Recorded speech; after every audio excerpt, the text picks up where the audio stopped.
Hello, everybody, and welcome to our Monday night weekly race. My name is Natara. I will be your tech support, background restream person, just kind of general lurker, and I'm going to hand it over basically immediately to our team to introduce them. We have Alicie on tracking, and we have Maggie the Cat and Dathis as our commentary team. Good luck. Thank you very much, Natara. Good evening, everyone, and welcome to tonight's seed, Mechanical Miracles. Again, my name is Dathis, and I'm joined by Maggie the Cat. How's it going, Maggie? Hey, Dathis. I'm doing very well. Thank you so much for asking. I'm very excited for this seed. We were just looking over the flags real quick, and it looks like that's exactly what our runners are doing here. We have a variety of objectives that our runners are going to be seeking to complete tonight. Indeed we do. So the main ones we have is we're looking for Sid as our character. We need to find and defeat the Dark Imps. We got Luge to fight CPU, and then we're giving 2 random objectives.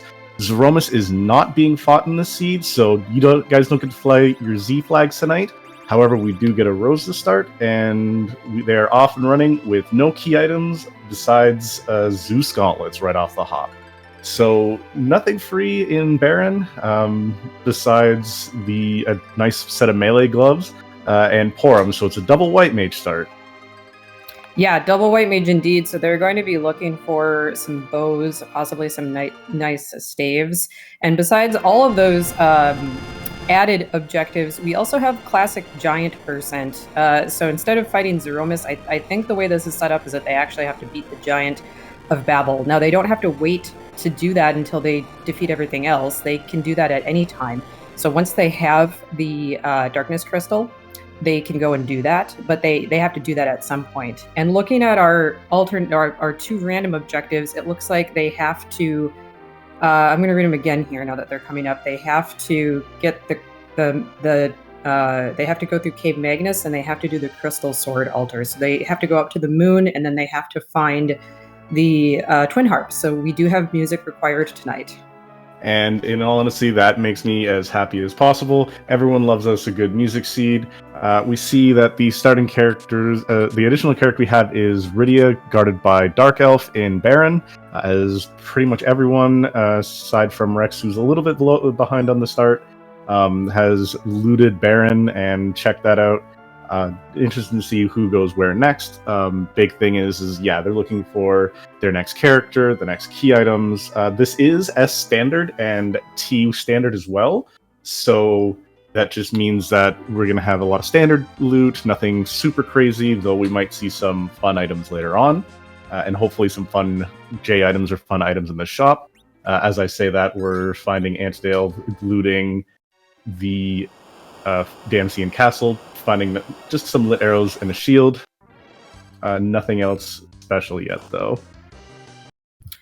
Up on Veneku, I'm not sure if I'm saying her name right here, but up on her screen, we see her checking the vanilla demist spot, because we do have no free lunch turned on, which means that normally Edward in Troya would give them a key item, but Edward's holding out, not going to have any key items up there. So instead, they have to find Demist to get that key item.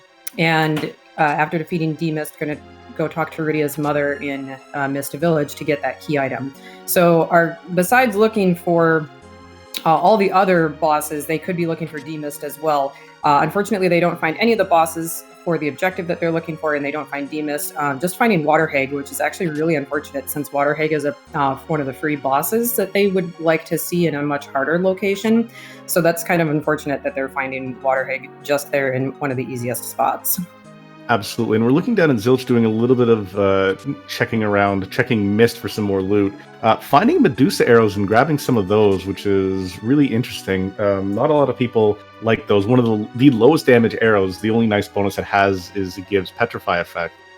So a bit of a double-edged sword there. Great against certain bosses that don't have the boss flags, such as the Dark Imps, which is what they have to fight. As well as the Baron guards and the other, like all the other guards. Although we also do see up in Mount Hobbs. Our other character is Edward, and he's guarded by one of the Mylon forms. And Antidale just says, "Nah, we'll come back for you later, Edward."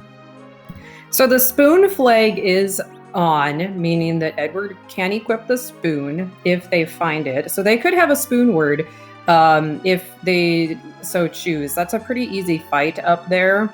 So if they do find an early access spoon somewhere here, they could have a pretty powerful early game. If they decide to go get that Edward eventually. Absolutely. And we have Baigan down guarding where Mylon's spot is. So our first actual fight there to see what key item that is guarding. Aside from that, nothing really been standing out. Great spot for him to be in there, to be completely honest. Nice low attack power, low speed. Good spot for him because he can get kind of scary later on. Yeah, he's very scary if he's somewhere like on the moon. Even the back attack spot on Mount Ordeals, I had to fight him there just recently, and he was a little bit of annoying there. So nice to see him in a real easy spot here. Absolutely. Oh, go ahead. As I was going to say, you were just about to go on it. Zilch finding probably one of the nicest bosses somewhere else. Evil Wall, he can be a very pain in a very high speed spot. So finding him in a spot you don't need to even go for, nice and early, that's always a blessing in disguise. Yeah, so kind of unfortunate to find that Water Hag that they're not going to have to deal with in the Demist spot, but also nice to find some of these really annoying and nasty bosses in the early spots that they either are going to have a really easy time taking care of or that they don't even have to deal with at all. And speaking of taking care of, Antidale just popping the Grimoire, getting Sylph for his troubles, and just absolutely decimating Baigon, making it a nice quick fight. Yeah, that was a very nice use of that Grimoire. That can be a real hit or miss item. Sometimes you get something great, like the Sylph turned out real nice here. You can get Leviathan or Bahamut, or you could get a Chocobo for your trouble. Or the Asura casts Life 1 on the party, gives you absolutely nothing. Baron Key at the Antlion spot, very good, gives you access to, if you want to go get Rydia, you can do a double check there, like just do a full sleep of Baron, because the relative boss power is about the same, so when you do one section, you can do the other. So, nice little 2-for-1, and we find Zilch looking at Toria and finding some cabins, so those could be useful later on if necessary for healing. The Baron Key is also going to open up another character check. So Sid could be in his, that would be his vanilla spot in Baron Castle. And it's also going to open up both the Baron King key item spot and then the Odin key item spot, since we do have summon monsters can hold key items. So that's a very nice find early in the game. Yeah, so we've got 3 checks, 3 bosses, 2 key items, or a possibility of 2 key items, and 1 character. So that is the most value, and that is actually an edge in the bed on Antidale's screen. That someone was talking about a sleeping cane earlier in chat. No, it is actually Edge. So if they find the Sand Ruby, especially if they find it kind of early on, Edge is a fantastic character. I've seen them picked up some middle swords for him. So Bedge instead of Bedward today. And we are also finding some Star Veils on Zilch's screen out in, I think that was Silvara. So we've got a nice little set of items on the seed just to make some of the later bosses possibly nicer. Great Reflect in case they find Bahamut in a really bad spot or something like that. Venaku having some trouble with this Baigan. With this party, this starting party, even this Antlion spot can be kind of rough if you don't have any decent gear. We see the 2 white mages here kind of plinking away with staves and arrows. I'm not quite sure what arrows Venaku has equipped. But if Rosa's just got those iron arrows that she comes equipped with, she's not really going to be doing a lot of damage. And the iron arrows, from the looks of the damage she's doing, either that is the iron arrows or he may have bought the Medusa arrows and thrown those on her. But yeah, that is going to be a bit of a fight. The rewards afterwards, super worth it. Not something that you're going to be very unhappy with the key item or just a random high tier item. So at least you got that benefit there. Yeah, definitely going to be worth the effort if she can get through this. Meanwhile, we have some more looting going on. It looks like Antidale is going to go open up the weapon and item shop, or weapon and armor shop in Baron, which the Baron key also gives access to. Only thing of note that we see some Dragon Whip for Rydia, but we already found one somewhere else, so buying it's not really necessary. Armor, some Crystal Armor for Cecil. Nothing really of note. No like anything to give bonus attack or anything to make your mages do some more damage, or any higher tier staves or higher tier arrows, which is, I mean, like not the worst to have happened. It's just gonna make the early slog until you find another character or another DPS a little bit harder. We do have Zilch going into Fabul now, one of the other key item checks to see what's hidden behind there. Another flag of note that we have enabled for this seed is the Alt Gauntlet. So if they do run into the Fabul Gauntlet somewhere, we may be seeing some interesting random encounters that we normally wouldn't see. Yeah, one of the ones where it's the most deadliest, depending on your levels and depending on where it is if they have to go onto the moon. That's where you can get a lot of experience, but if you're low level doing that, it is a rough time. However, what is not rough is the Calabrina. Normally, the Calabrina fights here in Fabul, lower HP spot because they have all those mobs put together, gives them a whole lot less HP. Zilch throwing down his grimoire there, and Shiva making extremely short work of those dolls. Another very nice use of a grimoire. Meanwhile, it does look like Veneku is getting through this Bigan fight. Very nicely done, getting that last explode on the arm, and is going to be getting the Baron key for all of her efforts.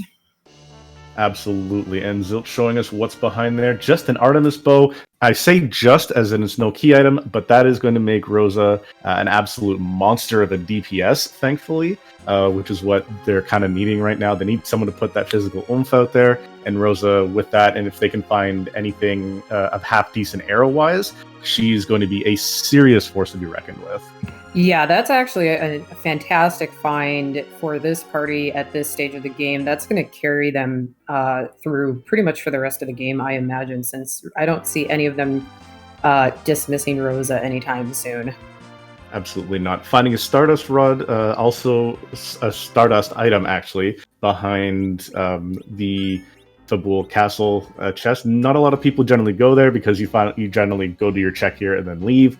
But seeing as how you're kind of struggling for any sort of damage, Tier 2s is the items to be found in the shop. Great means that Rosa and Porum can kind of save their MP for something else, or that they can even go more DPS heavy. Because one thing to note about that Artemis bow, as high of damage as it is, and increasing the strength, vitality, and agility of Rosa, it reduces her wisdom and intellect. So it's a double-edged sword in that aspect.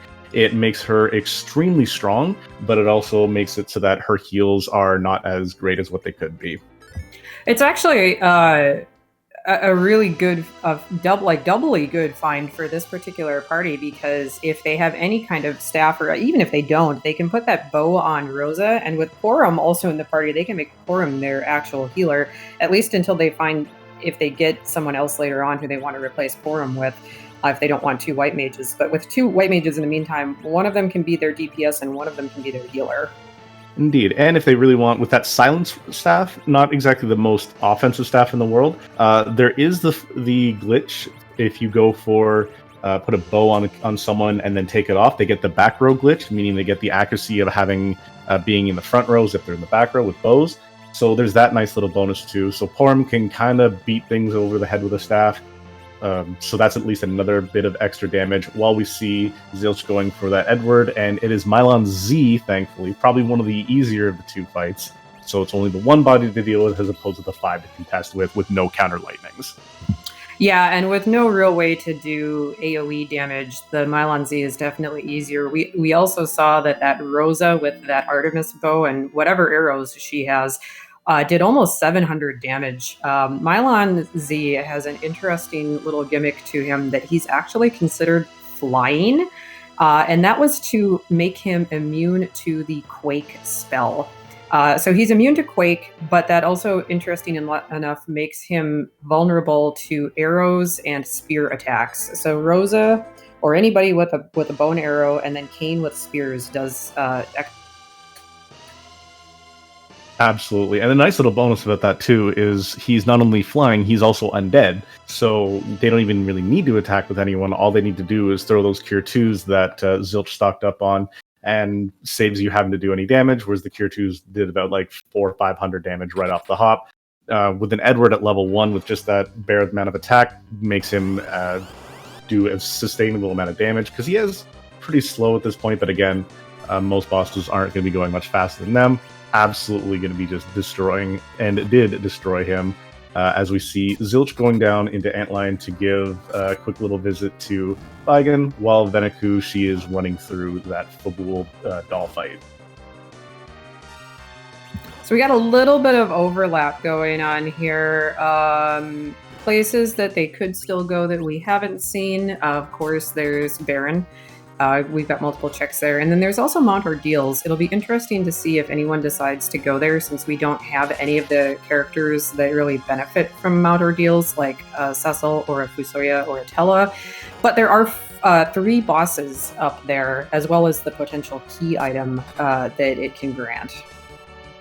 Absolutely, and yeah, with no Cecil in the party, I see Ordeals being probably one of the less places that people want to go. Yeah, it's like you say, it's the 3 boss checks, and we're still looking for all 3 of the locations of them. We didn't get a good little view on any of them. Who knows? We could have CPU in his vanilla spot. Could be hidden somewhere else. As see where those things could be. That's going to be the biggest thing. It's going to be a scavenger hunt. Where is this boss, and where can we find him? As we see Veneku having a little bit of a knockdown on her Rosa during the Calbrina fight, while Rexral's checking out the shops in Mysidia. Yeah, I mean, these dolls, if you don't have a way to do AoE damage, she is at least trying to take them out evenly, because the dolls will, if you take all of one color out and leave any of just one color remaining, they will combine into Calcabrina. So that looks like what she was attempting to do, but unfortunately lost her Rosa, and then they were all just ganging up on Porum. So we'll see what she decides to do from here. It looks like she's moving on to somewhere else from Fabul, so we'll see where she goes instead. Looks like straight up to Hobbs, probably going to go and grab herself the Edward, which is a smart idea. The more bodies to spread around the damage is always a good thing. While we have Antidale going and saying hello to that Dark Elf, taking that opening salvo of spells, taking next to no damage, while Rosa answers back with a nice 400 damage to the face. Was this the first fight in Baron? Yes, Dark Elf is the first fight in Baron, I am pretty sure. I think we're going to find out in just a moment here. Yeah, Rosa dropping 500 damage nukes. Yeah, with that low of HP, that's definitely the first fight. The second fight is based off of Yang's HP, which is a lot. And here is the Dark Imps, as a matter of fact. So there is one of our items. So Baron is required, which is very nice.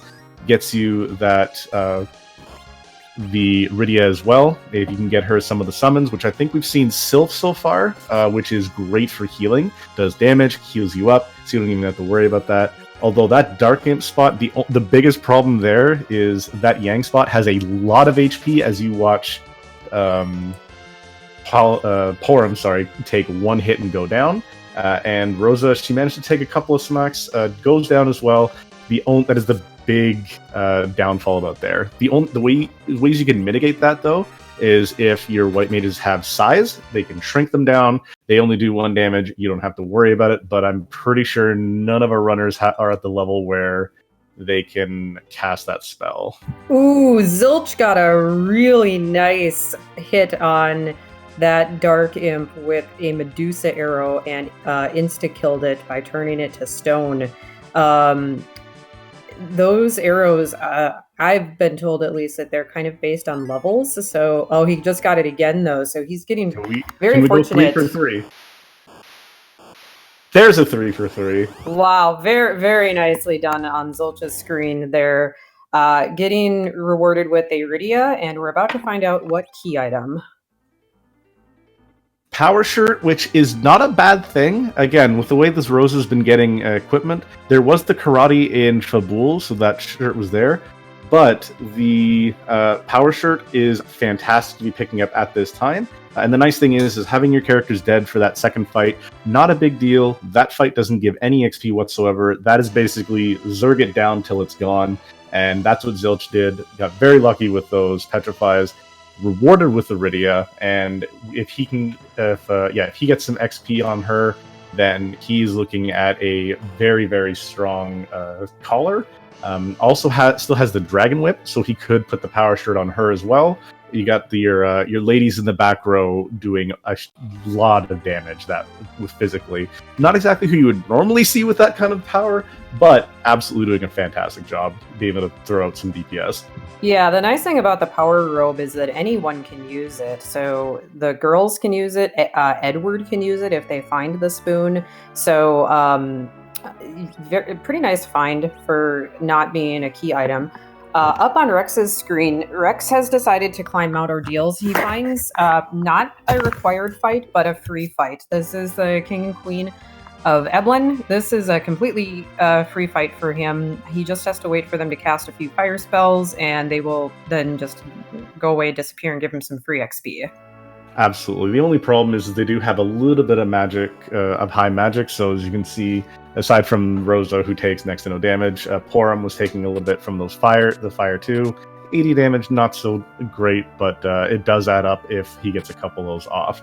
The only problem with Rex going here a little bit earlier now is if he does eventually pick up that Rydia, pick up the Edward, that is actually a fair amount of XP dropped off here, and especially considering Rydia starts at level 1, that is a great amount of experience that she loses out on, so it would help to bring her up to the level of where Rosa and Palomar, but them getting the XP regardless will make that Baron fight a whole lot easier, having that extra HP to be able to tank probably more than one Dark Imp hit. Did you happen to see if did Zilch go check the Hobbs spell? I did not see if he checked the Hobbs spell. I don't believe he did, because the Hobbs spell I don't believe is randomized, so it'll still just be Fire 1. Okay. Yeah, there is a flag that you can turn on so you can have it so that it is a random spell, but in the vanilla set that we have, it's just completely always Fire 1. So as much as that can be fun later on, we do have Zilch just absolutely decimating the boss in Baron. Scala is saying that the Hobbs flag is on by default now, so I think you have to go in and turn it off if you want it to return to its vanilla behavior. But I don't think that Zilch had time. I think he's in Baron now, so I think he just went straight onto the Baron Waterway after he picked up Rydia. Absolutely, and finding the Magus Sisters at the King. The Sisters is now a matriarchy here in Baron. Let's see how they can get through this. Medusa arrows being taken down. I believe the charm arrows that I can see in his inventories would be the best because they're classified as mages. Yep, there they are. You should be able to drop these guys. You see a nice 700 hit from Rosa. You should be able to put down pretty quickly. Meanwhile, on Rex's screen, got through the King and Queen Eblan very easily. The back attack spot here is Octomon, which is actually pretty nice. This is not a very difficult fight. Octomon starts kind of fast, can be a little bit difficult at the very beginning if he gets a few hits off at the very beginning of the fight, but will slow down the more you hit him. For every 3 hits that you do, he'll lose a tentacle and skips his turn. It looks like Rex got through that fight without any trouble at all. Absolutely. Even Porum tossing out a good 400 damage a hit, I think I saw, makes absolute short work of that fight, which is fantastic. That is the back attack spot, which is normally a very fast spot too. Some very angry bosses that can be there. Plague for one, Bahamut another, Wyvern being there, are very scary different things. Checking to see what we get inside where Cecil and Tella gain all their stuff. The key item here is a magma key, so that is our underground access, which technically opens up another check. Also opens up 2 free key items of Sheila 1 and the Fey March checks. Dathus, did you see the character in Baron? I did not get a chance because I was talking, but I see in chat and I know you're talking to me, so we have our boy Kane is here. Yes, Great Kane. news. So the nice thing about Kane, especially with the way we started, he may not have like a great weapon. There were ice brands in Toria, so they have that. They have the Zeus gauntlets. They have the power shirt. They throw that on him. He is absolutely going to be a DPS monster. Asura being the boss that was behind that Magma Key. Quick, nice, good spot that you don't want to have an angry boss there. The Excalibur sword, though, Zilch picking up, means that if and when they find the Cecil on this seed, if they find him especially earlier on, he could also just take the place of any one of the DPS, get the power shirt, the Zeus gauntlets, anything, and just start absolutely decimating something. So they have the pieces to add into some great damage. Just need to find some of the characters while Zilch goes and sees what's going on underneath at the Odin spot. This Odin spot is going to be very difficult at this level, depending on the boss. But I like peeking it at this point, because if it is something free, or at least you have the knowledge of what it is, and you're going to know if you're going to have to come back here for sure if it's something that's required. And that is a Rubicante. I was thinking either Rubicante or Elements. This opening fire 3 salvo is probably going to hurt a little bit. I remember Odin has a decent magic stat. The ice arrows are going to do a bit of work, but I'm not sure that she's going to be able to get through all that damage, especially with the glare going off. As we can see, the amount of damage. Yeah, Rydia taking quad 9 damage. So Oh, go ahead. I'm sorry. The nice thing about this spot, though, is that it is a semi-low speed area. If they throw in a couple of slows on him, it'll really bring him down.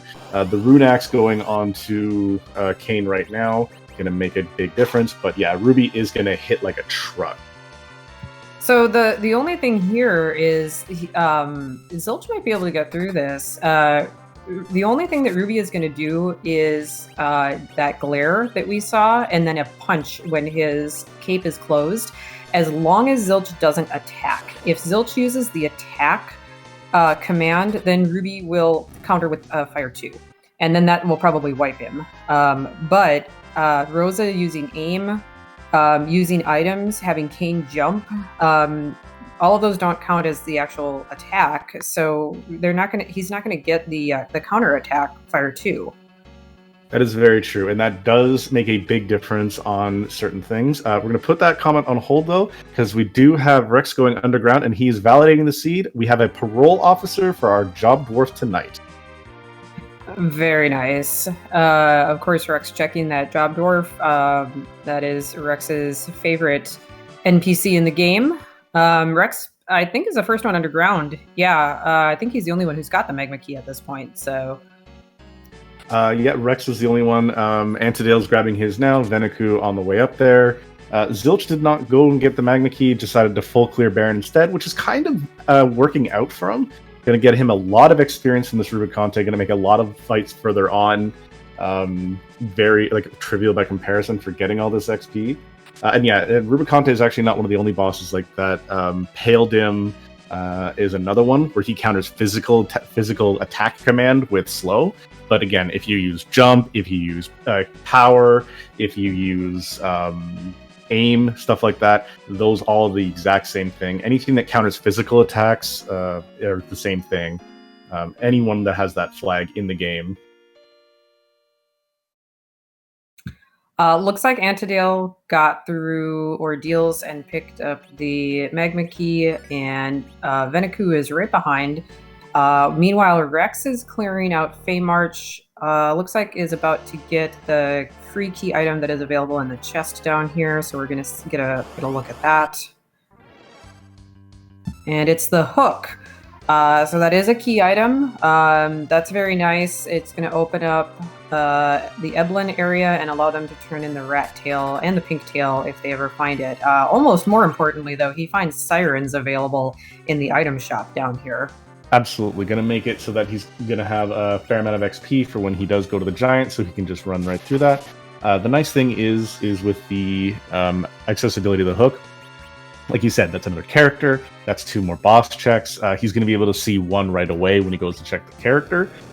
Just has to see what's going to get the King, Queen, Evelyn spot, which won't be given to him. Also checking, speaking of King and Queen is summon monsters. We see Cecil at the King spot. That is still a very high attack spot. He's looking at his HP and thinking, I wonder if I can, and then just quickly resets and says, nah, we'll come back here later. Very smart move, because Cecil, with a lot of attack power, like at that spot, does in fact hit that Dark Wave for probably a solid 700 at the average. That's a pretty nasty spot for Pain Man, yeah.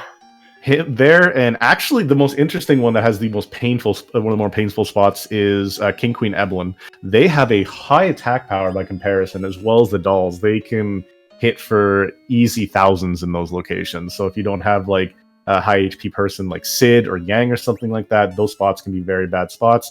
Where he is now is still kind of bad, but you get to at least look and kind of just check and leave and use that free healing in the Dwarf Castle, while Antidale is hot on Zilch's heels and checking out what's in the Baron. And the other spot of Baron is holding the Tower Key, which is a boss check that is locked behind that key item. So that gives you the entirety of the Tower of Babel free to be able to be checked. Yeah, so that's really nice for Zilch to pick up before he finds the Magma Key and goes into the underground, because then he'll be able to do all of the lower Tower of Babel in one go when he gets there. Absolutely. And checking one of the chests, he gets the Sylph Summon for Rydia, so now she's going to be able to do a fair amount of damage. Another glitch that people could know about is the fact that Rydia, when she uses her Sylph Summon, she doesn't actually use her MP when she has it. As long as she has the 25 MP required to cast it, she consumes no MP. It's a free spell, essentially, to do damage and healing to your party. One of the very best bosses, or best spells to be used, especially against CPU. He doesn't counter summons. Wall doesn't block the summon animations, so you can single target that, hopefully heal up the damage from Mazer, and you can let the rest of your party just go completely all out, and it's no MP for it. Rex, meanwhile, is looting out the chests in the towers of the Dwarf Castle, which we don't see very often. There's a lot of chests up here, but they take a little while to get to all of them. He is rewarded with a heroine robe for his ladies, which is a really, really nice find. Among other things, I saw that he picked up both a ninja shirt and a ninja katana, so that if he does pick up that edge eventually, he'll have some pretty good gear for him as well. Absolutely. And yeah, it looks like he just threw that right on his forearm, which, considering Rosa has the power shirt, a really smart move to do. He's got the cure potions, so he doesn't need to care too much about their mind at this point. And again, items can be bounced around later to where it doesn't matter as much.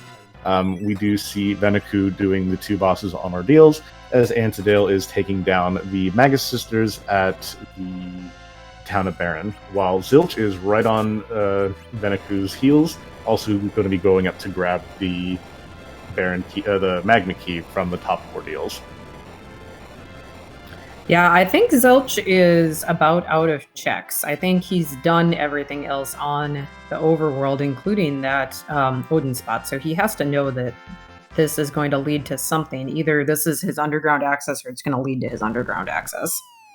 Absolutely. And the nice thing, or it could, if he doesn't know that we know, it could also lead to the overworld, to the moon axis as well, because there is that possibility. And no safety checks are not on, so yeah, it wouldn't lead to the moon. But you're right, it does lead to some level of underground, whether it would have been the hook or the Magma Key. We do know that access to both is very nearby. Yeah, definitely. We do have that flag, the no safety checks flag, that makes it so that underground access is not guaranteed before they get moon access. So if that flag had been enabled, then this may have been the darkness crystal, and they may have been forced to go to the moon before they could get to the underground.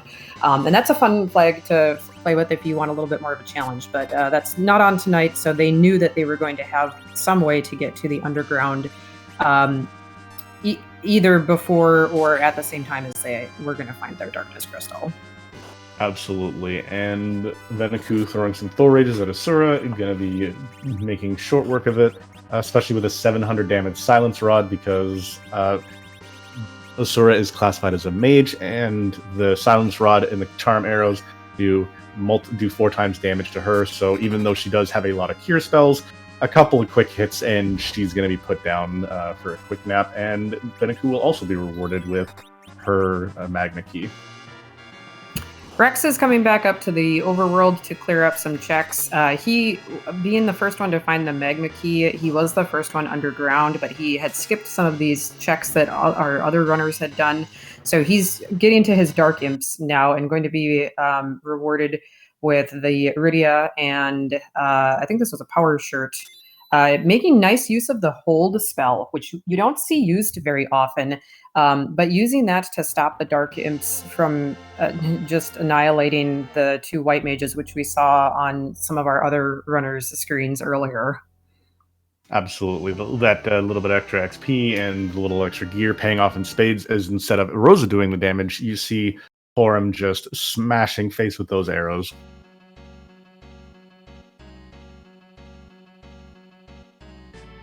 Everyone's got their magma key now, so everyone has underground access. So it'll be interesting to see where everyone goes. Zilch has the tower key, so he may be more inclined to go do that Tower of Babel. There's also the single check from the Self Cave. They can go talk to Young and then go talk to Sheila to get a single, it's mostly a free check, just having to run back and forth a little bit. And then there's the Dwarf Castle, which involves 2 bosses and a character check. So there's a lot of incentive to go there too. Yeah, I think of all of them, Dwarf Castle is the second, probably second most important spot to be going to right now. Mainly being is you have 2 bosses there, which they're still looking for 2 of their bosses, as well as you have a key item, a character check there, and they're still looking for their Sid. We do have Rex Rawl going to Hobbs and giving us that free spell on Rydia, which is Odin, slashing up that ice. That's a pretty nice find. Odin can be really useful in certain situations. Certain bosses, we've already seen Dark Imps, so you can't use it there, but the guards can be Odined. If you're doing some grind fights, some of the grind fights can be Odined. And then just, if you find an Odin summon, then you can sell it, and it sells for a lot. Absolutely. Not a bad spell to be finding early on. Also good for the grind that he's about to do. No one really has a good way to absolutely destroy these eggs here. So with the Odin summon, that's a quick slap chop away for some items. Yeah, definitely. He may have been, it looks like he's going to drop a coffin on it on the first one here, just so that Rydia has enough MP to cast Odin, to be honest, because otherwise she looks like she started at level 1, and I don't think she'd have enough MP to actually cast it. But now she will if he wants to do any more grinding beyond this. And meanwhile, Antidale is going to go do that dwarf check that we were just talking about. The first boss here looks like it is a Moon Sparkle. All right, I'm going to take a guess. This is going to be Plague here.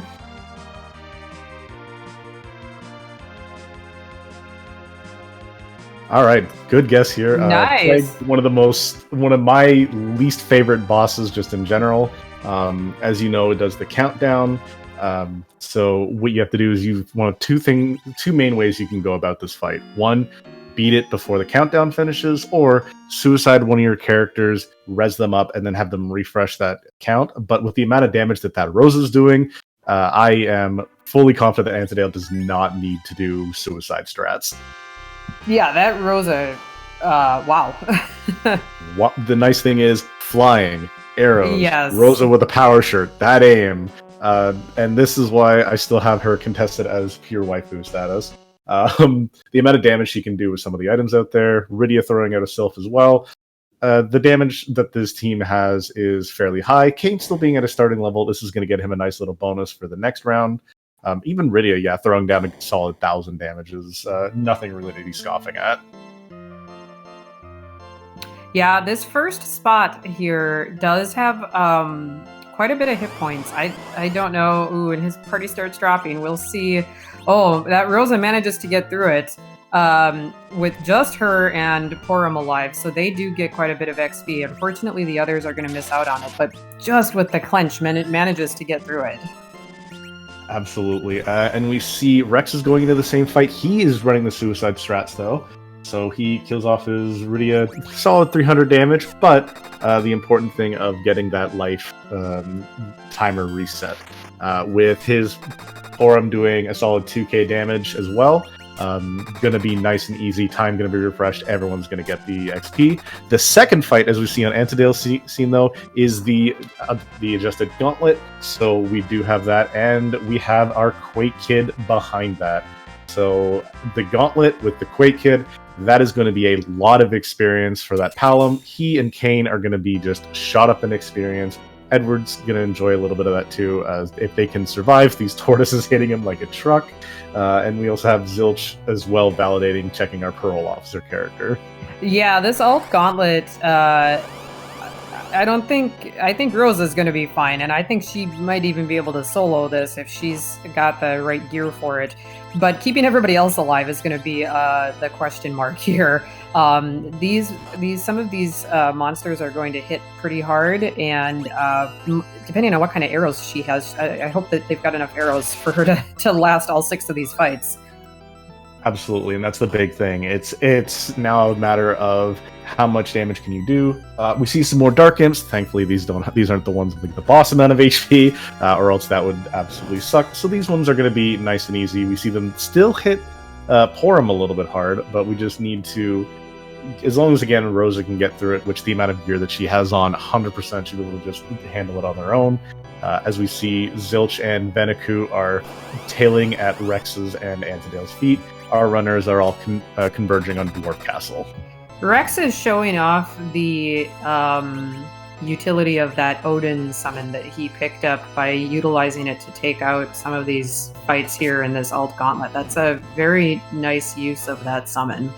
Absolutely. Unfortunately, again, we have another Palom drop, not getting the XP. Again, the only problem with him having 100 HP, he did get the first fight, but yeah, the lack of HP being a bit of a detriment in the Underground, whereas most of your characters should be having about 500-600 HP at this point. In the vanilla game, with Palom and Porum Porum barely hitting that mark, and Palom up front and center and not having that amount of HP. A little bit unfortunate. Yeah, as chat says, get cooped slicing, dicing, and making Julian imps. Gonna get through this gauntlet with next to no problem. It's interesting to see all of them in basically the same fight. I know that Venaku and Zilch are in the fight behind, but they're all in the same location, all at the same time. It kind of goes to show that they all think that this is a very high priority spot, which it is, because it's got 2 bosses and the character check, which they all need. So I think it's interesting that they've all converged on this spot all at the same time. A really interesting thing is the fact that there are still key item differences between every one of the racers, except for Venaku and Antidale. They're both rocking the Baron key and Magma key only, whereas Rex has the hook, and we have Zilch with the Tower key instead, so a little bit different from there. The nice thing is, unfortunately, Venaku took a reset, so it looks like she's going to be looking for a little bit bonus experience, maybe another character, or checking some of the shops for some items to make this a little bit easier on her. Zilch trying to do something with some AoE damage here. I saw him throw out a Thor Rage on the current fight that he's on. That's a really good way to take out the or just the gauntlet if you find the Fabul gauntlet really early in the game. But unfortunately, these tortoises and armadillos are going to need a little bit more damage than what that is going to provide. Fortunately, Rydia's grown up now, so even if they don't have the Odin that Rex picked up, we're seeing Titan come out, we're seeing some of the other summons come out, so she's able to contribute quite a bit here. Absolutely. The nice thing about that is you don't have to worry. You don't have to solely rely on your Quake Kid to be doing damage. You have the original Quake Girl with the Quake summon that is story based. As we see Rexral being the first through the gauntlet and going to be seeing what's going to be given to us from behind the Dwarf Castle. Yep, unfortunately, the only glitch we have on today is the life glitch. So there's no Dwarf Castle warp glitch. So we're only going to get the single key item check. If the Dwarf warp glitch was on, they would be able to cast warp here to get back into the crystal chamber. But it would actually take them to the crystal room that's in the sealed cave, and they could get 2 key items here. Since that's not on, they're actually going to have to find the Luca key and make their way through the sealed cave. Absolutely. To get that. Absolutely, which is a good thing to remember when you have that on. If you had somebody with warp, thankfully Rydia has low level access to warp, so she would have had it.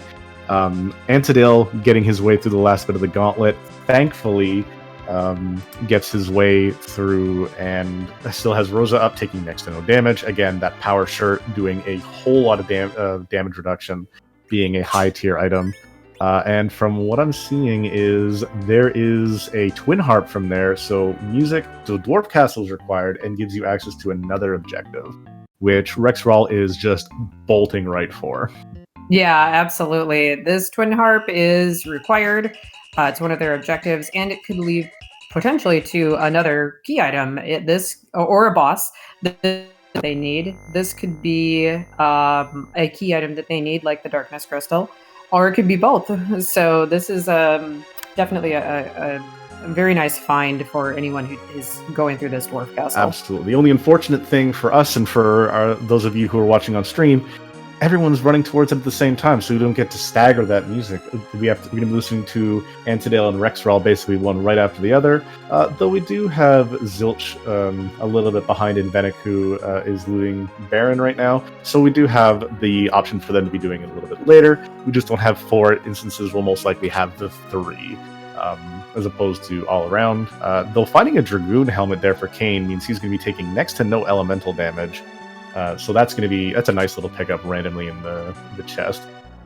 I don't think Rex has even done Baron yet, so I don't think Rex has his Kane yet, does he? You might be correct, as a matter of fact.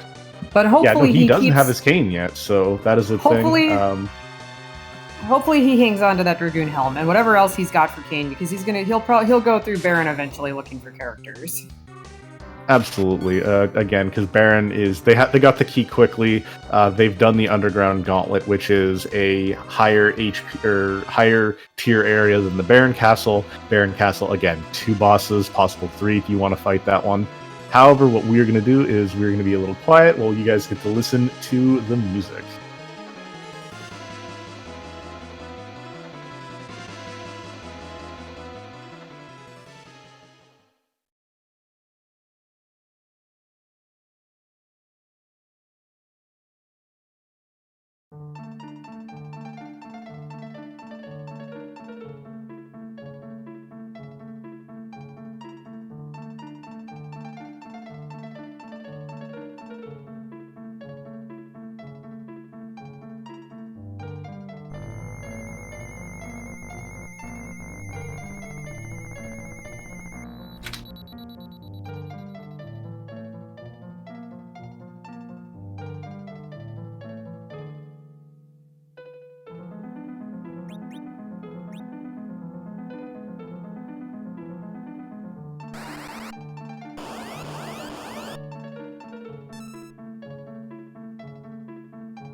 All right, and as we see in the chat, Maggie, you were correct. It is the Tower of Mages theme from Final Fantasy II, and we have Golbez here. Not the best spot for him to be, not the worst spot. That mute that Rosa Kane and Palom have overriding the hold, so at least they can still do some stuff while they see what's happening here. Porum is unfortunately going to be hidden. The nice thing about this, though, is with Edward hidden, it brings you down to 2 characters. Since Edward is off the battlefield, he is not classified as a character. So it's going to leave 2 additional characters plus Edward. It means it's going to be a lot easier to bring your characters up. This spot, I think, has a very medium magic, unfortunately. So there is that lovely bonus as well. Oh, and he actually, Antidale actually got his cane to jump. Oh, never mind, as it comes back down and will be demolished. Oh, never mind, I'm mistaken.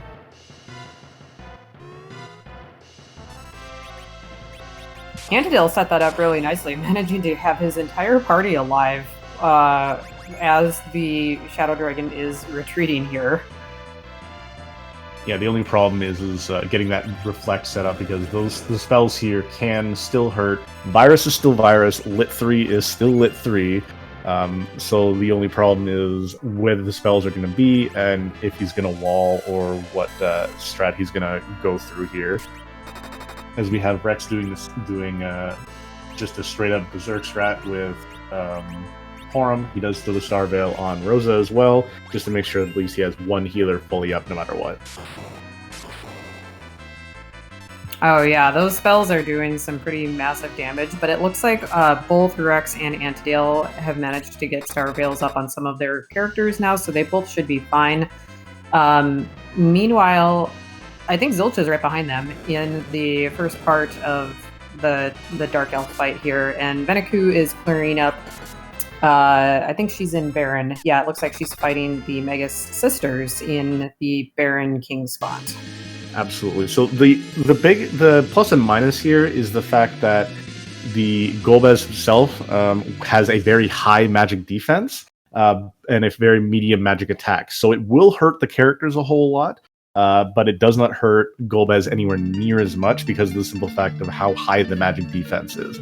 Rexroll making next to no trouble with it, getting rewarded with the Darkness Crystal. So the world is basically his oyster. Completing Cave Magnus, that's another character check that he has access to.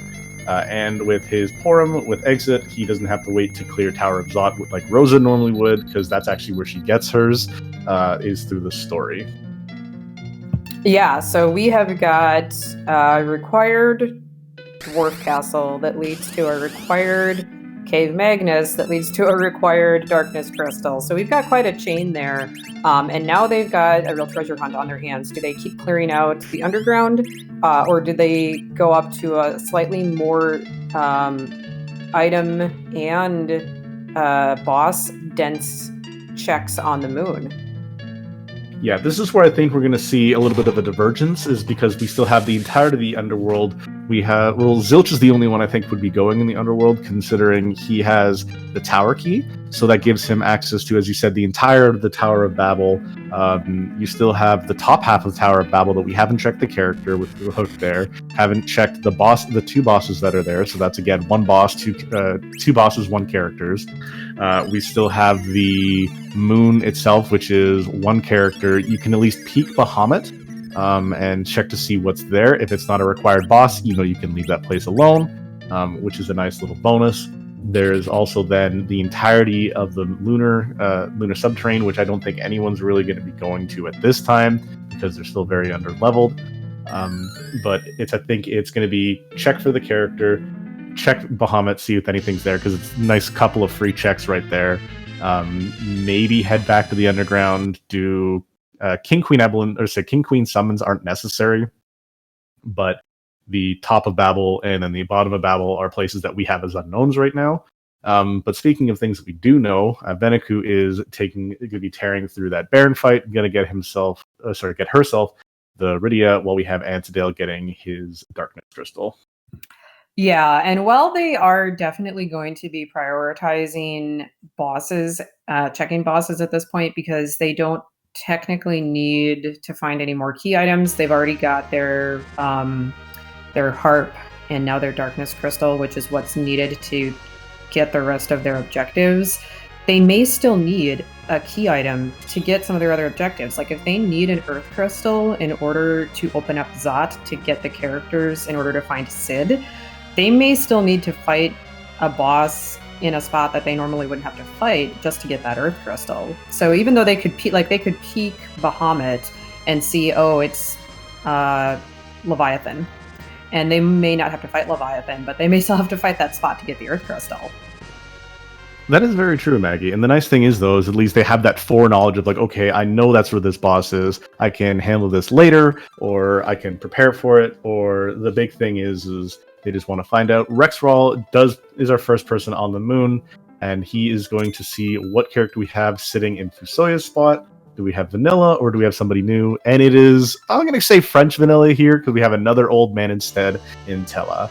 I don't expect him to take Tella if his party's already full, but French Vanilla old man, not something you're going to want to have. Oh, that actually will be another one of his characters you can pick up.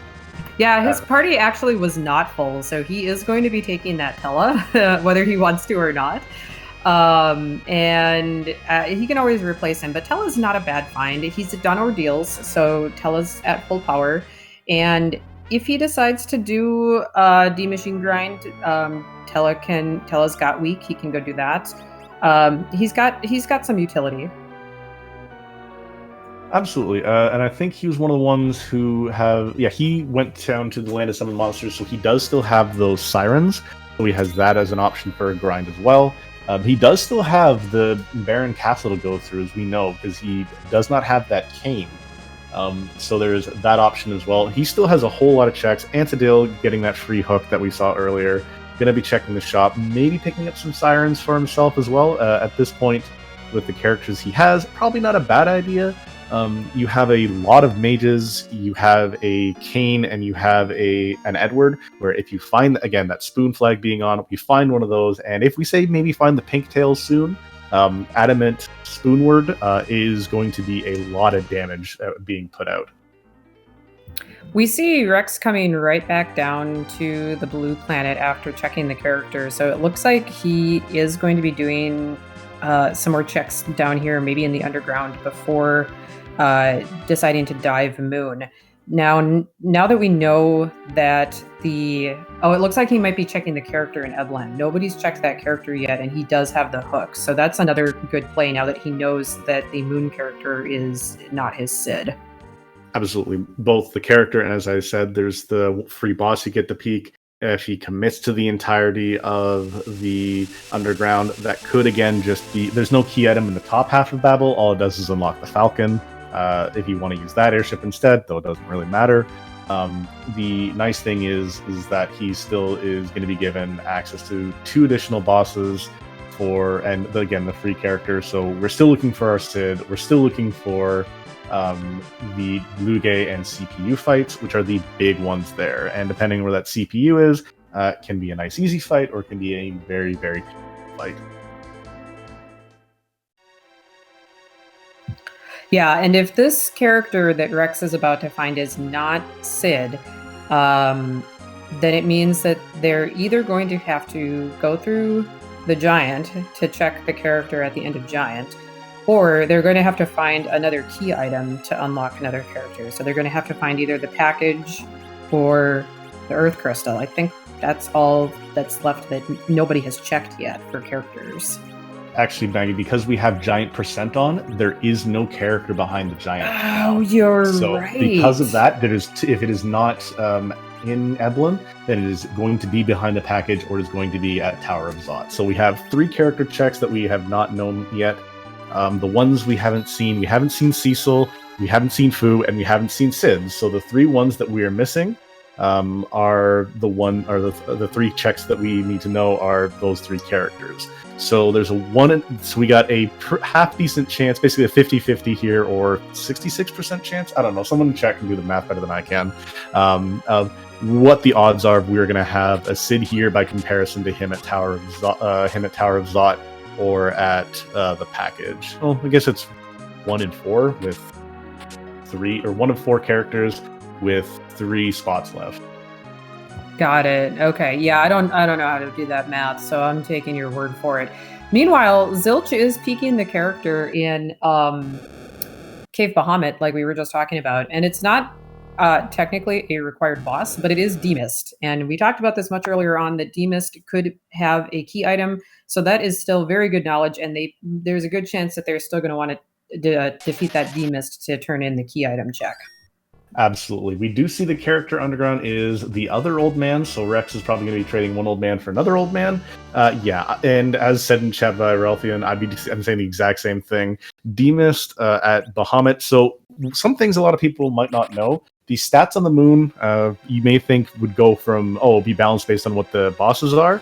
The stats are made up and the bosses don't matter. That Bahamut spot is a very, very big monster physically. He will hit your team like an absolute Mack truck, and you will 100% feel the pain. So you don't want to do that at low levels. So absolutely leaves out of there. But Zilch doing another check, going to the Giant to see what one of the bosses there are, or maybe doing a D-Machine grind, doing it early, so happy with the team that he has. Honestly, I'm kind of excited about this check, because if the first boss, if that's what he's doing, is picking the boss here, if the first boss here is something easy, then it would make the objective of giant percent pretty trivial, because that spot gives a lot of XP. It would really skyrocket his party's XP levels, and then he'd be able to, if not outright complete the giant, because the second boss spot is pretty easy, he'd be able to get through this pretty easily if the first boss here is a free or pretty easy fight for him to get through, just like he did at the Odin spot. Well, the thing is, as you mentioned, free bosses, they're already out of the free bosses, if you think about it. They've done the King Queen Evelyn. We know where the Water Hag is. The only other boss that's, quote, free is Yang, the karate fight. But he's only free if you have Cecil as a paladin with you. Every other boss that they have is basically not free. We see an Odin here. That's not free. That is 100% not free, because this spot, I think, has about 64k HP, if I remember correctly. So that is a lot of HP that this team is going to have to get through before he gets in, and I'm pretty sure I don't see any lit arrows or anything. Yeah, Zilch doing the right thing and resetting out. I 100% agree to nope out, buddy. The big thing is if you had, say, a Yang with a lightning claw or a thunder claw here, if you had Rosa with lit arrows, if you had more a higher power mage instead of just Rydia, as much as I love her, if you had, say, Palom with lit 3, or even Tella with a little bit more MP into him, 100% this boss could be a whole lot easier. Edward could be doing a whole lot as more. Edward Hyde Straps could be doing it, but looks like he's going through it. Antidale, speaking of going through it, Antidale has gotten through Pain Man, just healed his way through. Edward Hyde Strats for the win, being able to get through that. Gets a Stardust Rod for his trouble, takes that free item and says, you know what, fine, we'll go somewhere else instead. The Stardust Rod, not a key item, but definitely very nice for his party. He's got several options for people who can equip that.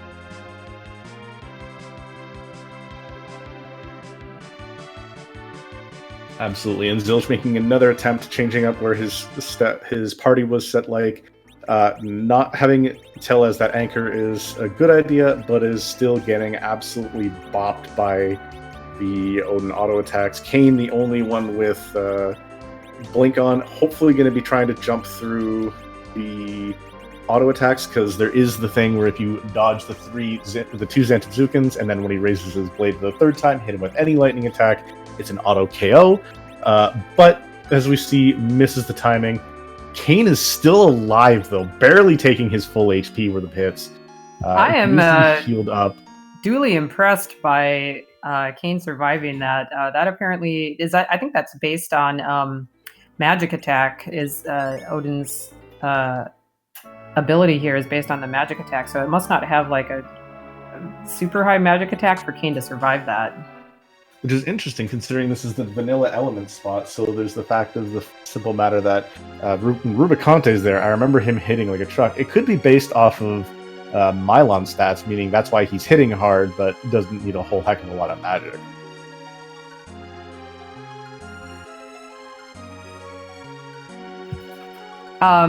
We see a lot of other divergence with everybody else going in different directions. Rex is clearing up a Baron. We saw Antidale in the underground doing some things, took out that Pain Man, and now has talked to Young and is going to be talking to Sheila.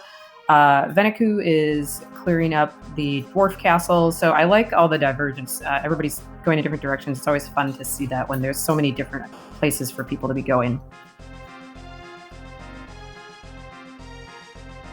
Absolutely, and we see Zilch getting through, getting that. Oh my goodness! Drop, one hit, all that matters. Kane is the hero, just proving why Kane is best. But yes, being able to get through those attacks, dodging it out, and getting through that, going to be a lot of experience. Sadly, only on the one character, but that is going to let him be able to peak the second boss at Giant at least. So, as clutch of a win as that is, it could be a good or a bad thing, depending on what we have going on here. That was very impressive. Props to Zilch for getting through that, because that was one heck of a display. Good job, Zilch. That was amazing. 100%. Those strats are a little hard to do. Not everyone can check to see what they are. Antidale getting a rat tail, I believe, from Sheila, it looks like. So being able to go from there to another key item check. I didn't see what he got from the second item, from the other item there. Didn't look like another key item, sadly. I think it was a katana, either a Murasame or a Masamune. Yep, chat agrees it's Murasame. We have a Bahamut up on the top of the giant. So with the amount of Star Veils that Zilch has, can just hopefully get enough Reflex up to make the fight absolutely trivial, while we have Veniku doing the boss gauntlet in Dwarf Castle. I also see Antidale has got a Luca key, and I missed where that was from.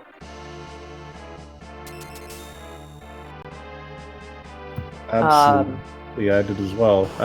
Yeah, but that Luca key is going to open up.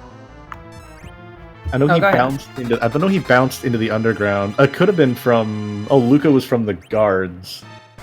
Oh, in the next to Pain Man. Yes. Okay. So underground gives you Luca key, which, I mean, it's a nice place to check, but it's also kind of one of those like really out of the way places. If he goes there and it leads to another key item, if it leads to the Earth Crystal, Earth Crystal or Package are the only two key items coming from that Luca key that would be necessary. If it's anything out of that, I expect to see Antidale, if he goes and checks it, to just immediately reset out. Yeah, so it is a long check to go through the sealed cave, but the nice thing is that you get the key item first, and then you can check the boss. So they can check the key item and see if it is something like the Earth Crystal or the package, and then they can go peek the boss and see if it's something like Luge or CPU that they're going to need for their objectives. And if it's none of the above, then they can just save scum out if they keep a save outside. Speaking of being out, it looks like Antidale is just going to go save. Forgot to save before going in. I was going to say, is he just completely out of the giant? Now he's going to go check to see what that first boss is, because the only one we don't know is who's at the King Queen of Eblan spot. When we find out who that is, if it's not CPU or Luge, then I expect to see a reset to get out, which I 100% agree, because again, top of the giant is just 2 bosses, no key items. At this rate, considering they already have Magma Key. Zilch getting through the Bahamut fight and clearing the giant Babel, which clears the giant % objective that is required for this seed, the first one of our runners to do so.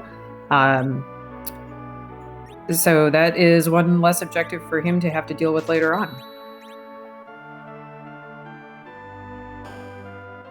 Absolutely, and the experience getting through that is going to be a nice big slingshot through.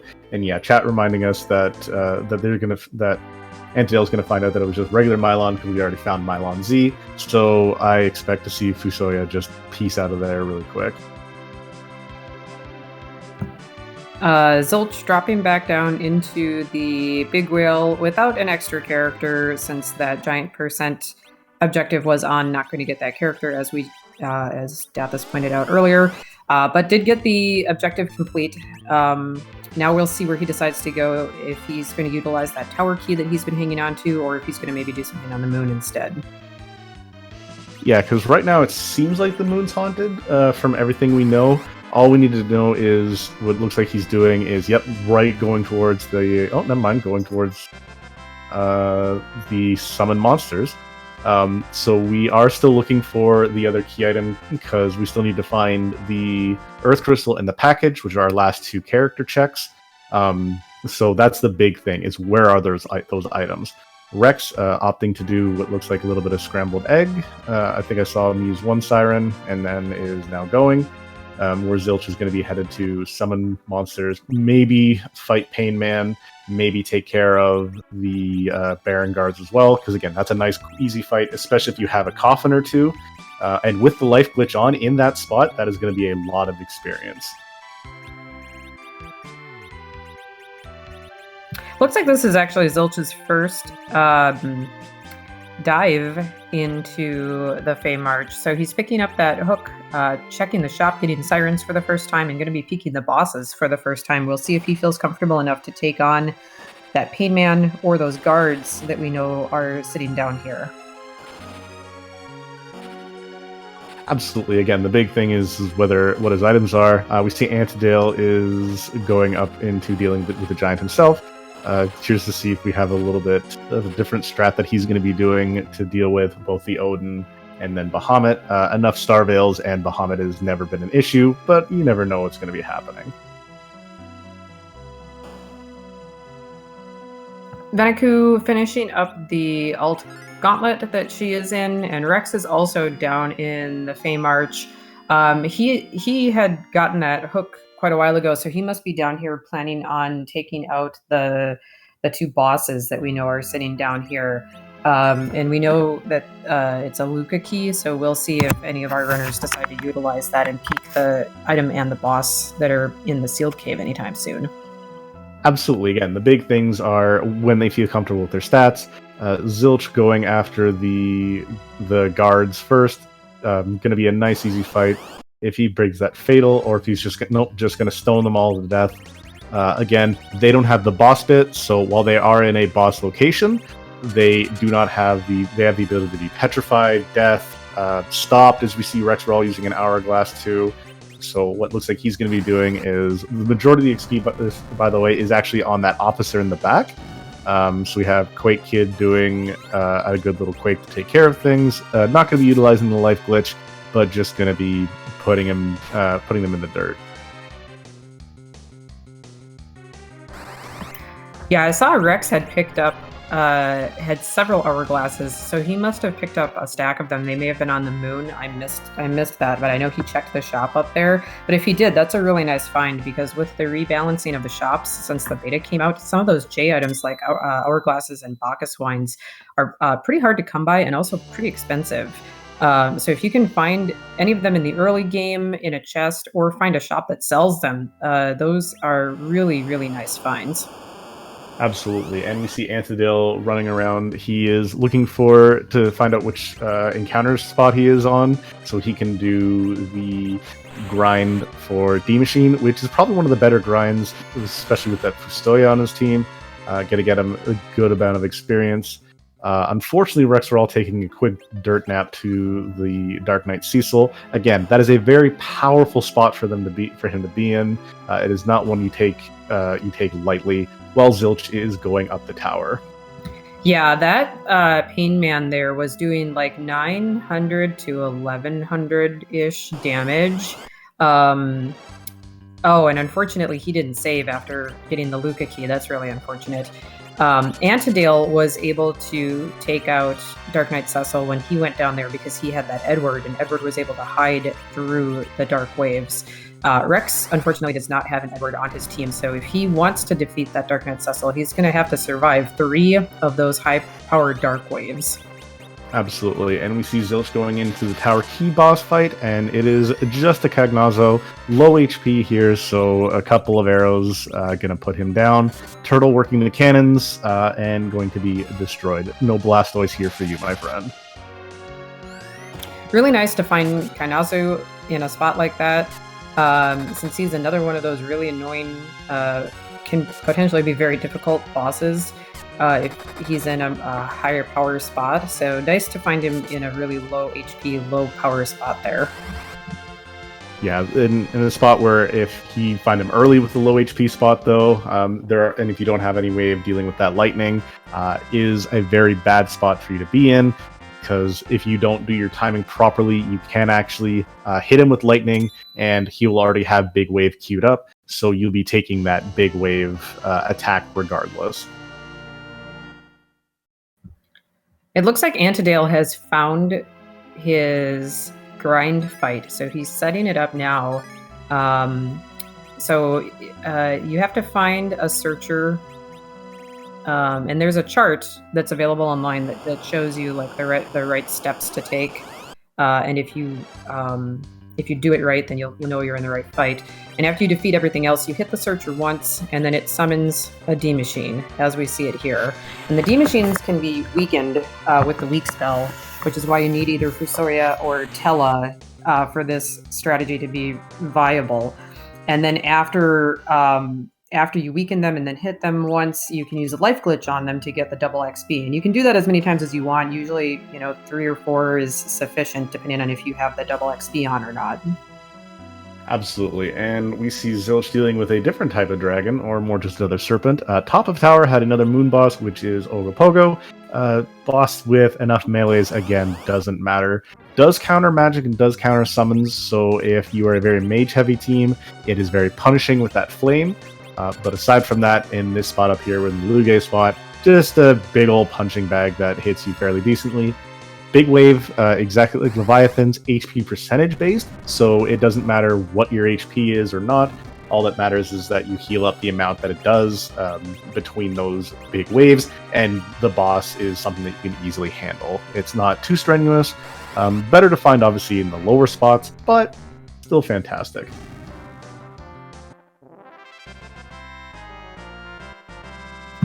Yeah, another fight Ogopogo here that can be very deadly if you find it early on in the game.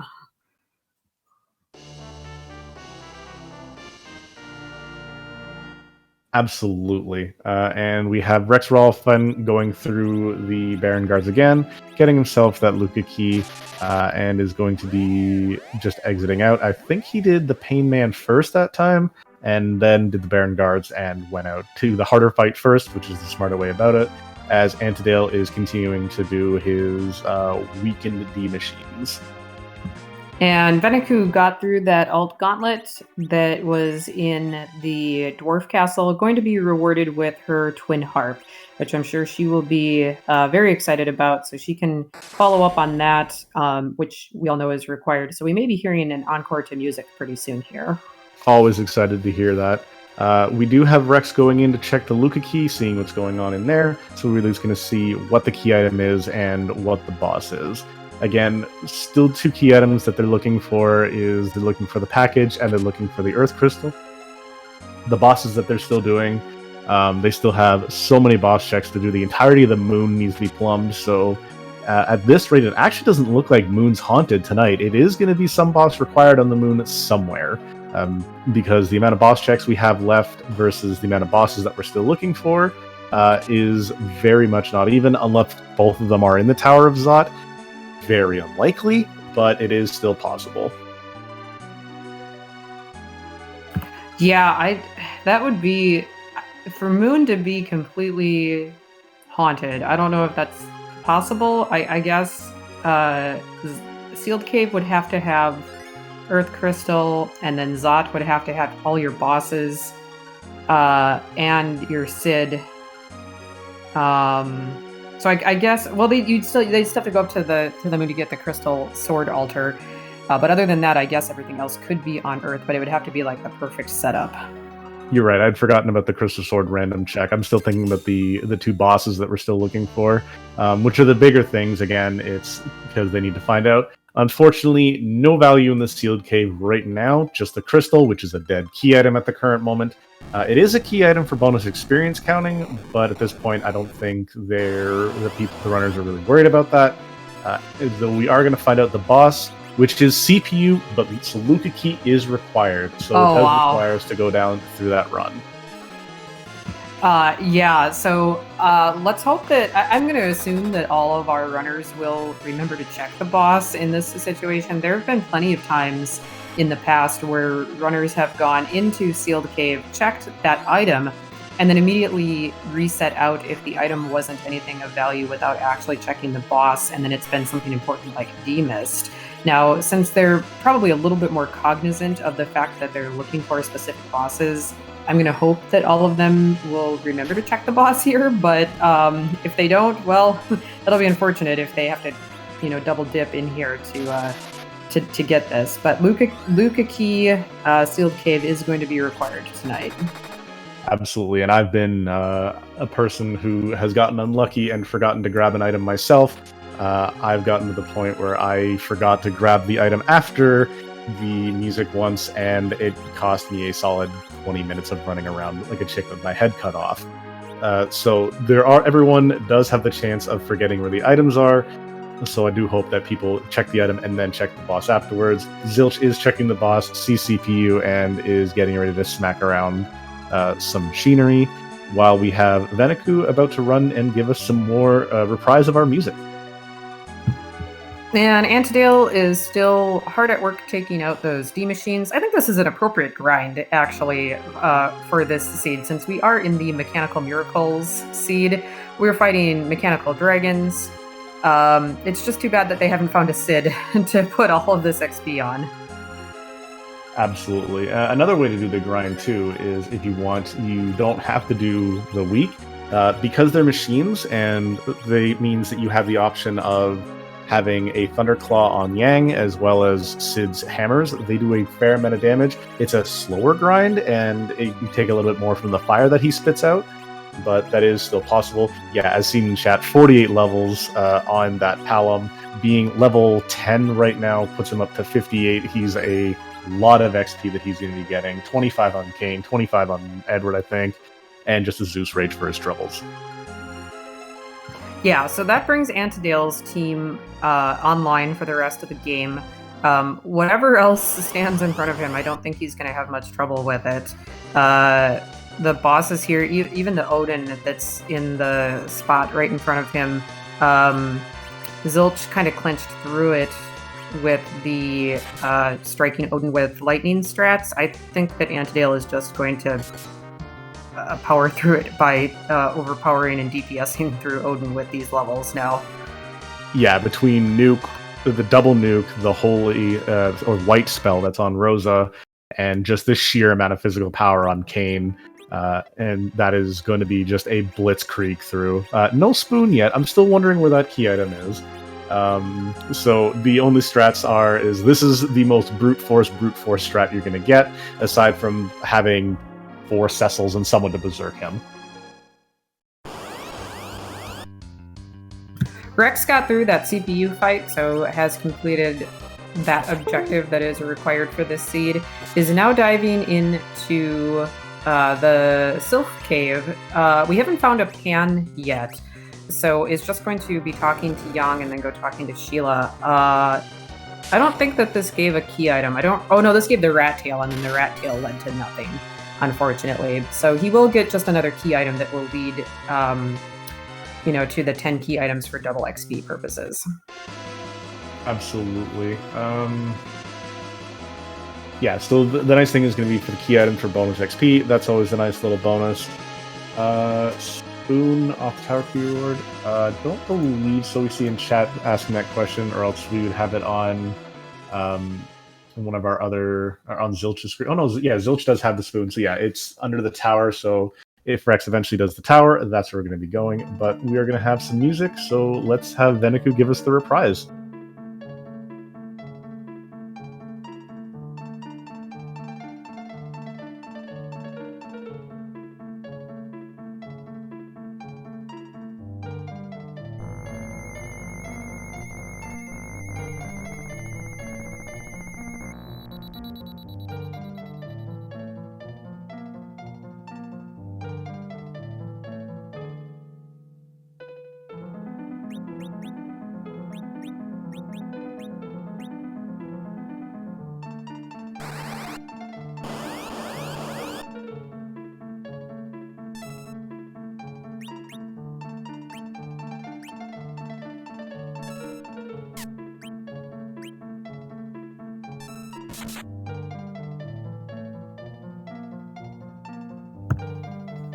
Antidale, as we talked about, just overpowered that Odin.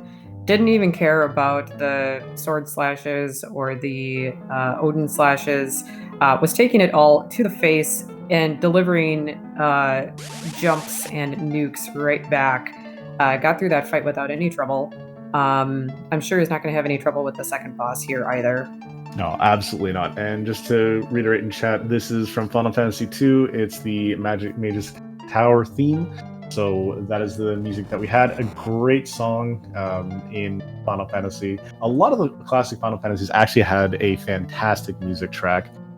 We see Antidale just getting ready for the second fight up there, while Veneku is getting ready to recover from the Golbez beatdown, and Rex is going to check the boss in actually in Octomom Vanilla spot. Looks like he never checked that earlier. So yeah, we have the last bit of the scavenger hunt we're doing. Zilch is going to be turning in. Looks like maybe turning in Rat Tail, or oh no, he's going down to Cave Eblin right now to check the character there because he hasn't done that. Gonna again find that there's going to be nothing aside from a different old man waiting for him and Mylon 1, and probably going to be doing like everyone else is and resetting out as soon as he sees that.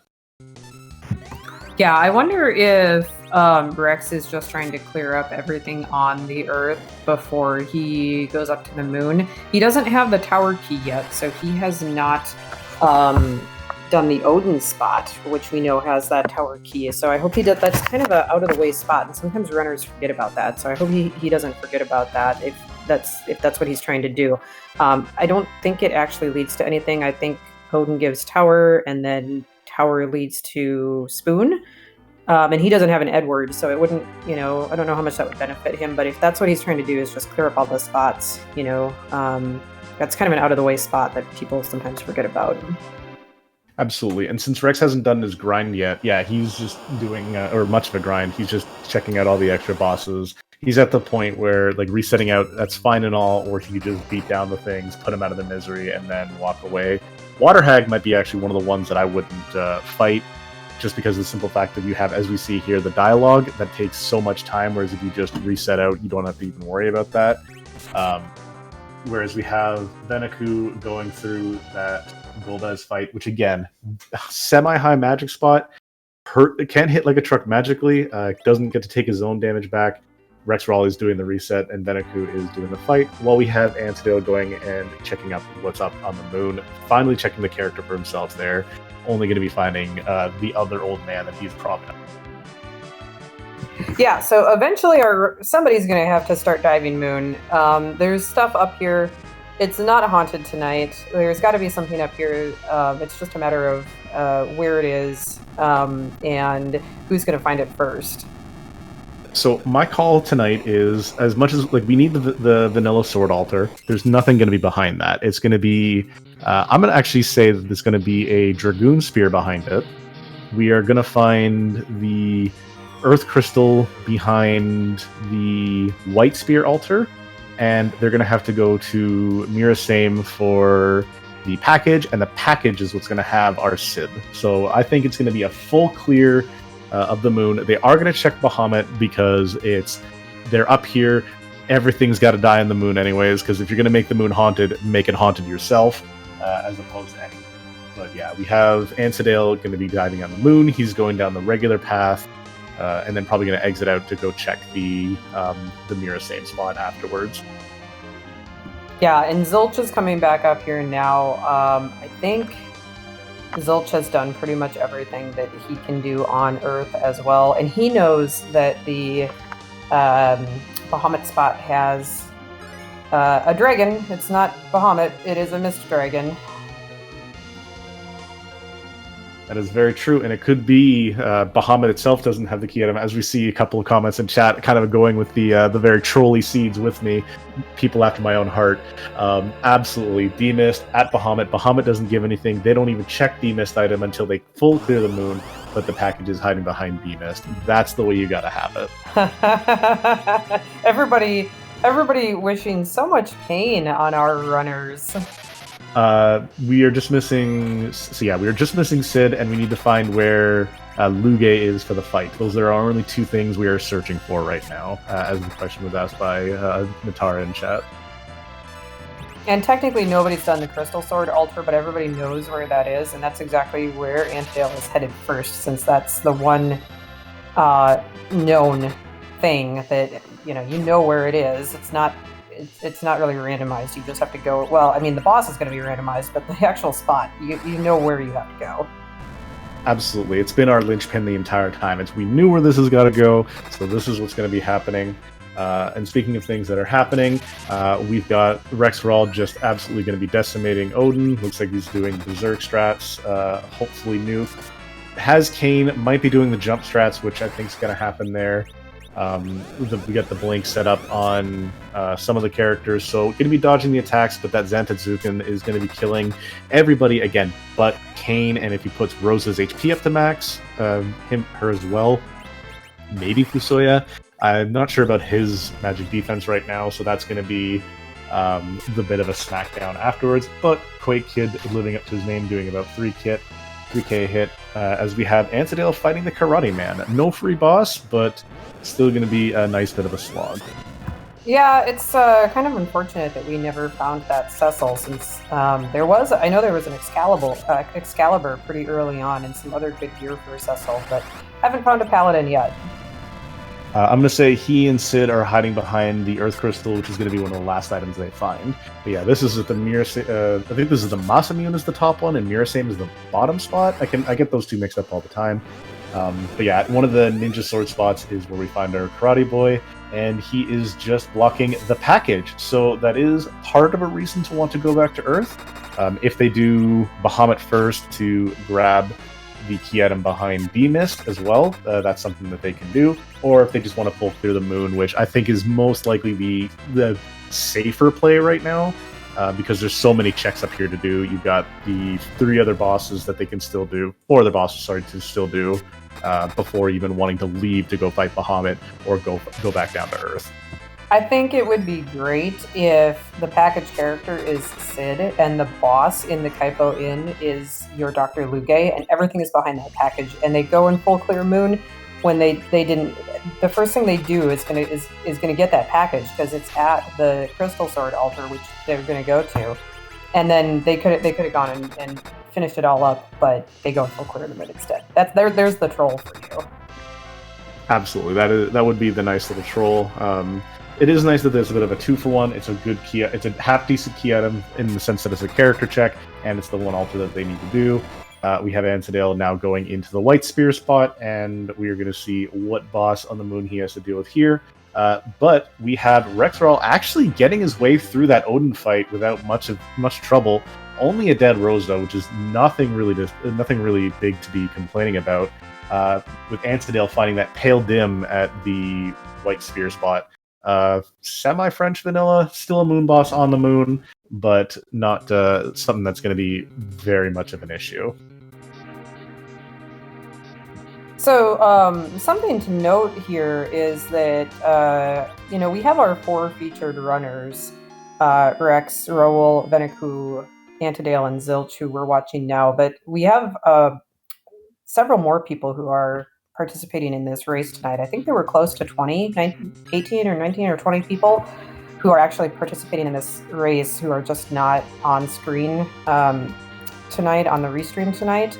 And nobody's finished. We haven't had a finisher yet, which just goes to show that some of these checks have been a little bit trolly, and it seems like everyone has had some difficulty somewhere along the way. Absolutely, yeah. Like you said, we have 20 runners, so 16 other people who aren't here. Ansadale just finding a cat claw behind the White Spear resets out. I kind of respect that. Just a quick little, it doesn't even worth grabbing the item and going elsewhere or having to heal. Just lets them go to check right to the next boss, which is going to be the Vanilla Ribbon spot. But yeah, we have so many other runners happening. Just so many fights. We do find our Luge and Balnab. They are at the White Spear spot. At the ribbon spot. So we do have, the moon is not fully haunted, just partially right now. All right, well that's most of our. I think the only thing now they really need is Sid, right? Is that the very last thing that they're going to be looking for? Correct. And with the package being up at the Crystal Sword, they have that character check, so they need to find the Earth Crystal up here somewhere to guarantee it. Which is what, in all honesty, the safest play would be find the Earth Crystal as well, because you've got the package. Guarantee you can just go from one check to the next, because if it's at the package, reset out just once you see what the character is, and then go up. You can even come in from the other side of Mist, get the key item from Rydia's mom, and then if there's anything nice there, you can get that, and then you can go open the package, and if the character's not reset, if that key item is nothing worth it, like if it's not the Earth Crystal or something like that, which would be the big problem. And yeah, Sid behind package and Wyvern, Witchburn, Big Bang. That would be a very trolly boss attack in Kaipo. And to answer the question in chat, the package came from Karate Man, who was at the Crystal Altar spot, which is one of our Crystal Sword Altar spot, which is one of our objectives. So everybody is going to get that package.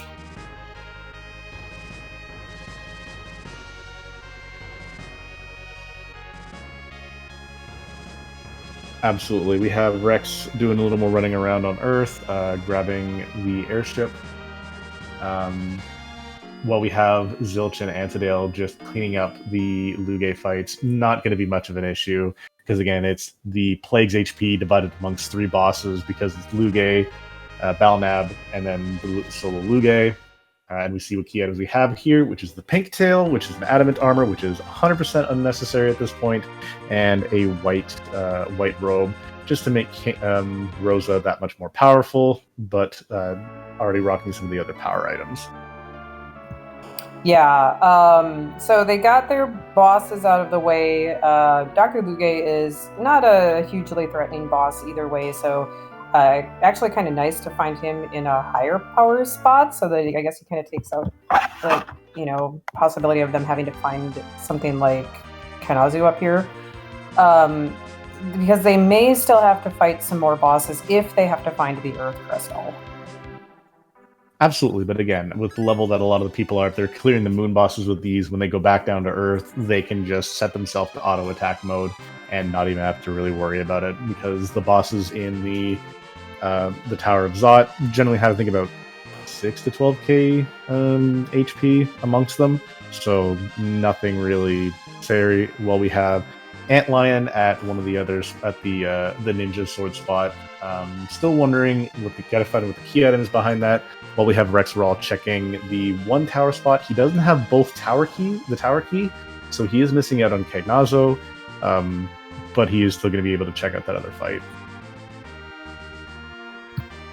Antidale, he defeated all of his bosses, so he is purely checking for key items, and he must be looking entirely for that Earth Crystal so that he can go back down to Earth and do all of the character checks all at once. Zilch, meanwhile, had peeked into the White Spear altar location, saw that it was not Dr. Lugae, and immediately reset out. So I wouldn't be surprised if, after he gets through this Lugae fight, if he exits out and checks that package right away, because it looked like he was checking purely for bosses while he was up here. He may go do D-Mist just while he's up here, but I wouldn't be surprised if he goes and checks that package spot immediately. Absolutely, because again, the big thing is you're looking for your character, you're just missing one other one, and this is a double key item check versus a single, so it's like if it's not a required boss, why bother check it? It's something that, again, you can do afterwards, and like you could here recover, save. If it's nothing necessary, reset back, go do what Antidale's doing as he gets through the Antlion fight with absolute ease, and is rewarded with just the Masamune French vanilla item exchange. I'm pretty sure. Gonna be walking it out. It looks like keeping the item and then gonna be exiting. He still has one other location to check. Still got to do that secret path in the opening area of the moon, as well as Bahamut itself. Zilch doesn't care about the other bosses. Like you said, going back down to Earth, going to check to see who's behind the package. Doesn't even check D-Mist, so there's that boss there that we still don't know is behind Rydia's mother. While Venaku picks herself up a cane and is going to be changing out a character for that, it looks like. Yeah, Zilch healed up and left a save right on the save point next to the White Spear altar, so in case this character is not the Sid that he's looking for, he can go right back up.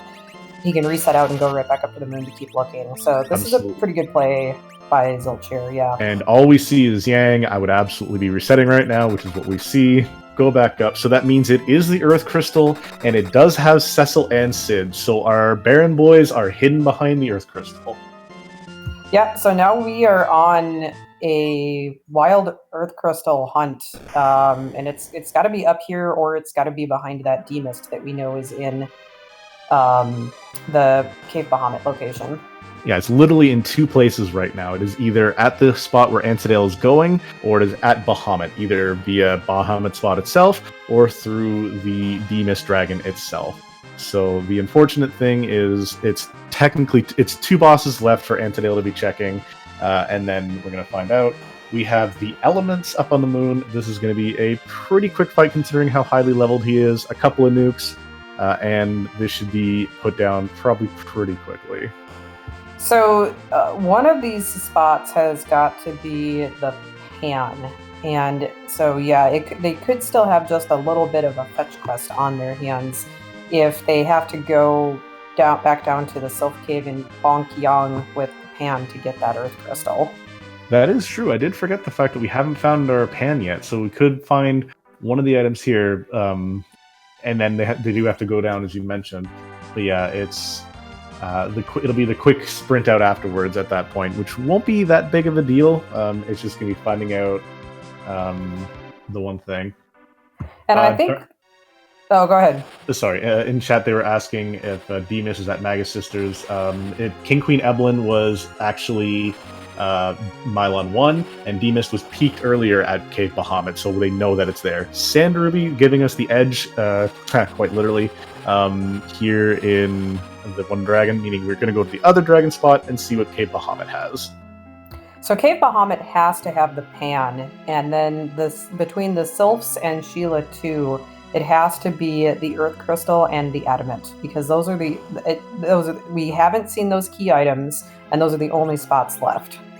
Actually, that's not true. Bahamut does not have to have the pan. Bahamut could still have the Earth Crystal, and the pan could be on Rydia's mother. That's true, yes. So that's basically our 50-50 shot. You're claiming Bahamut has the pan. I'm going to say Bahamut has the Earth Crystal. That's what we're going to go through here. But that's basically what we're looking at here. So we're going to see. We're going to see. Absolutely. We have Veniku actually going down, poking Yang for the first time. Just to see what he's going to get for the first time. Well, Rex is actually finally going and dipping into Pain Man and Baron guards. Gonna just tank those hits like no one's business, having about 2k HP, or almost 2k on a lot of his characters. So all he's got to do is a quick Cure 3 afterward, or while he's being hit, not taking any damage. D-Mist gonna be nuked to death quite literally. And yeah, that's basically what we're looking at here, whereas Rex is basically just got to survive through these hits. Not going to be a big deal. The important thing is living the hits. Whereas we see Zilch is going to be going for Antlion, going to get his Ninja Sword, and then going from there.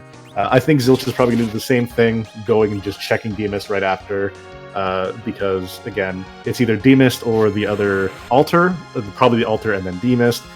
So he's like nipping at Antidale's heels right now.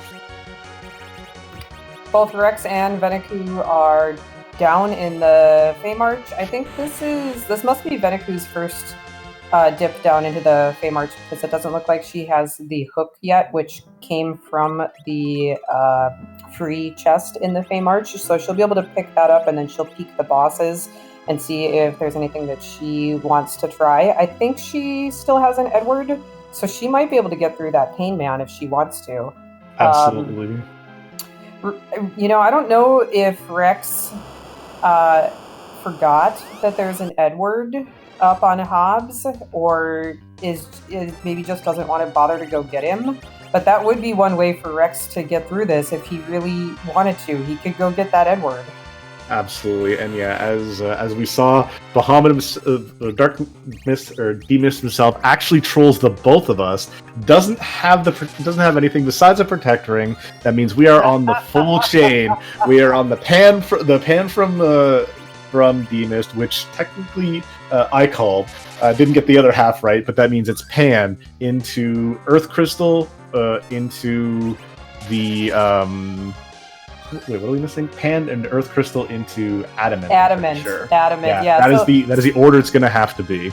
So rather than both of us being wrong, let's just say that both of us were right. Both of us absolutely. Were let's go that way. Oh man, this is a 17 and a 17, and we have our restreamer Natara just cackling away, saying she's so very happy she rolled it. It is not in it, and I agree. But to be fair, considering how big they've had to go through this seed, doing it in an hour and 42 or in the hour 42 mark, and then getting near the end is still very impressive.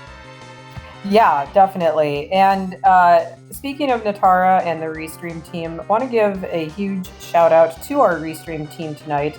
Natara working behind the scenes as our Restreamer and for rolling this wonderful seed that has given us all so much entertainment tonight.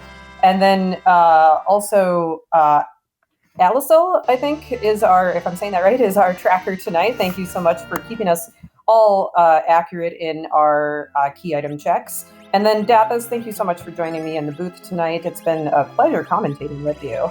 Absolutely, Maggie. And again, thank you very much, Maggie the cat, for being with us as well. Great restream team tonight. Been keeping on top of it. And again, a huge shout out to chat for keeping us in line when we've missed something, or just for asking questions again to keep people up. And again, huge shout out to our runners that we have on the restream right now. We've got Rex Rawl, Veniku, Antidale, and Zilch. We still have, they're doing a great job considering how long this seed is. And actually, Alisal, being this great of a key tracker, has noted that Antidale has not done CPU. So while he may be, quote, a little bit further ahead that, he still has to go through Luca Cave. And the thing is behind that package is yet another Yang. So it was the Yang that we saw earlier. Not even going to go anymore. Just picks up the Yang, walks away, and he is going straight towards towards Sheila 1 check, it looks like. Again, another check I don't believe he's done. So that's another big thing. So he is, as much of a place he was for doing the moon first, he's still missing out on a couple of the fights. Whereas Zilch is a little bit more ahead, but again, we don't know who's first. And again, as we mentioned, from the other 20 items, from the other 20 runners we have going here, we still do not have a finisher. We have the Pan going on, Antidale going to go smack a Yang. Zilch probably going to be short behind. But yeah, Antidale still has to do that Luca key check afterwards. Was that an adamant armor or the adamant item that we just got? I believe that was the adamant itself. We'll have to double check when Zilch. Oh, it was the armor. Okay, never mind. So yeah, it was the armor. So again, someone's not giving anything. Antidale is going to go up to check what is at Sheila 2 after hitting the Pan. So he's going to get the Earth Crystal from this. This is actually going to make him abandon that save he just did down in by Luca Key. He's going to check Zot. Going to be rewarded with his Sid, and then he's going to have to go to the Luca Key right afterwards. So are we missing a spot? Because where is the adamant? The adamant will be behind the Luca Key. Oh, they're not the Luca Key. Will be behind the Earth Crystal. Earth Crystal. Yeah, because the Magma Key one, that's where you're going to get the actual adamant itself. Got it. Yeah. Okay. There's nowhere else that it could be now. Because yeah, Earth Crystal gives you that last key item check, which is going to give us our adamant. Antidale actually kind of missing out on the Legend Sword too, so hasn't seen everything. And in chat to answer the question, Sid is up on the Tower of Zot, and he is going to be chilling with Cecil. So we've got we've got our Baron boys replacing Kane and Rosa. We just don't know who's going to be where. I'm thinking we're going to have Sid tied up just because the last character we're going to see tonight. Yeah, it's always the very, very last character check that you do is the one that you need. Absolutely. But yeah, we got a couple of people who look like they're very close. I'm not surprised. Some of them are more notable runners. Some of the ones who aren't here usually get these done quickly. Knowing the fact that we have a lot of people who are still not finished yet means we have a lot of people going 17 out of 17, checking everything. Probably going to be seeing a lot of people talking about how it is going to be a maximum check seed, and from the way this has gone, yeah, absolutely seems to be that way tonight, because there hasn't even really been like, oh, if I gamble to go here, maybe this will pull me ahead. Like, there have been some seeds like that where if I check here by comparison out of the normal loop, then we're going to see people who've jumped up ahead of others. Whereas, unfortunately, in this seed, it's semi-linear. Just checking up, generally babble towards the moon is what people did, power spike wise. Yeah, and I think all of our runners have been very pretty much neck and neck for the most part. It's been, sometimes we see people ask in chat, oh, who's ahead or who's in the lead, and it's hard to determine in seeds like this until this point when we know where everything is, because you don't know where everything is, and it's really exciting to watch races like this where you just don't know how everybody's doing, and it's right until the very end. So we saw that wyvern that Antidale just ran into. I don't even know that we got to see the witch burn because one single nuke took it out. And you were right about your Sid, by the way. All right, it is like we say, it's always the last place you look for two reasons. One, because it's the last time you'll check anything, and it's always when you stop looking after that.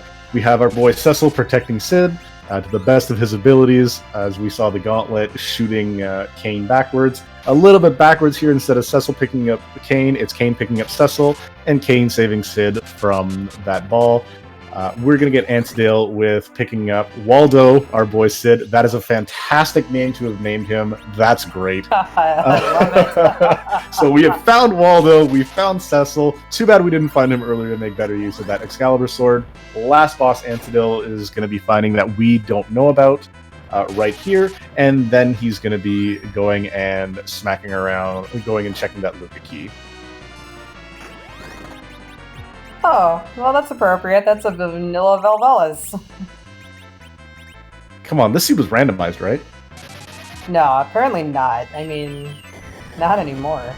All right, so yeah, we have a single nuke coming out from Hallam, absolutely making super short work of that Valvalis. Gonna get the adamant item from it, and then Antidale's just gonna strip Udrun straight down to the underground.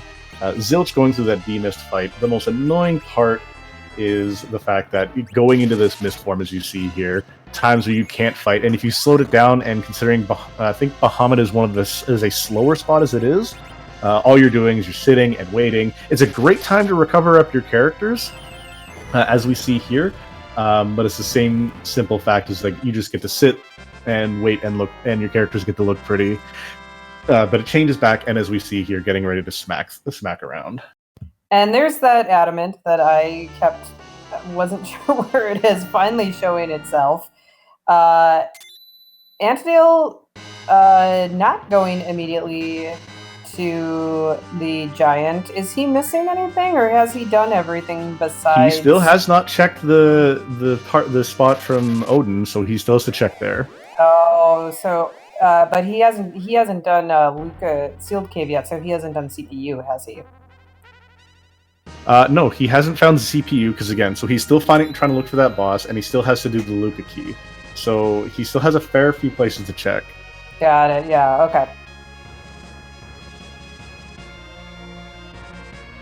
And as you see on Venaku's screen, we do have forfeit from the race. She still did a great job, though. Checked a lot, did a lot, stuck in there.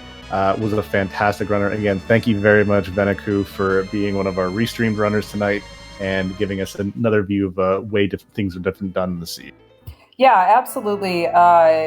Absolutely GG to Venaku for joining us. I think this was her first community race. I don't know how long she's actually been playing the randomizer, but this was definitely not an easy first race, or one of your first races if this was one of her first times going through the randomizer. So GG to her for joining us, and definitely am excited to see her to join the community and to join us again.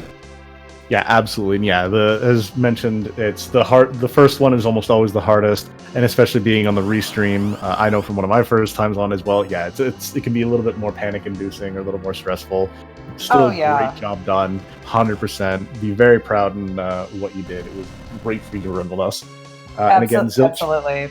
Yeah, and we have Zilch picking up his pan, going to be going and bonking Yang, talking to Sheila, grabbing that Earth Crystal, and then knocking out Zot, while we have Antidale doing the escape from Baron to be doing some of his last boss checks. Because as we know, he actually is still missing that tower key as well. So that's another boss that he still does not know where it is. He's done almost every other boss on the planet, quite literally.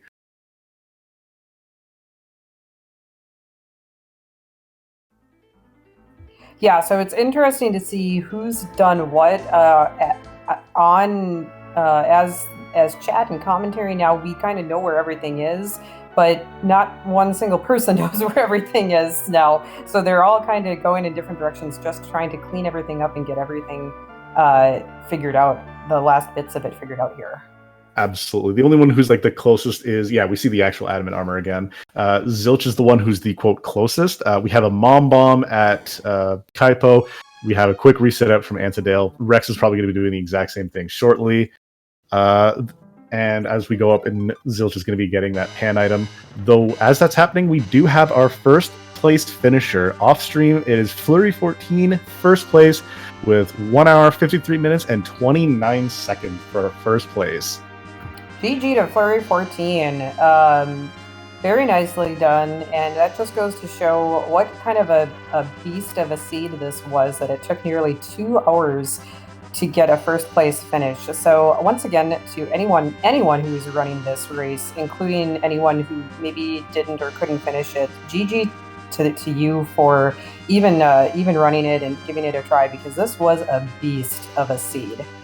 Yeah, this was not a gentle seed by any means. The fact that they've had to go through so many different things and just so many different bosses that they've had to fight, different locations to check. Nothing is in like a quick spot either. It's they have to run around. Zilch picking up his rat tail from the first smack around of Yang, also getting the Earth Crystal. Absolutely just ready to do the go mode, quite literally. Ready to just go up to Zot, get that Sid, and then we'll be done. So he's got just a couple minutes left in his run. Antidale getting that tower key, going in, finding nothing special there, while we have Rex Raw clearing out the Pale Dim French Vanilla on the moon.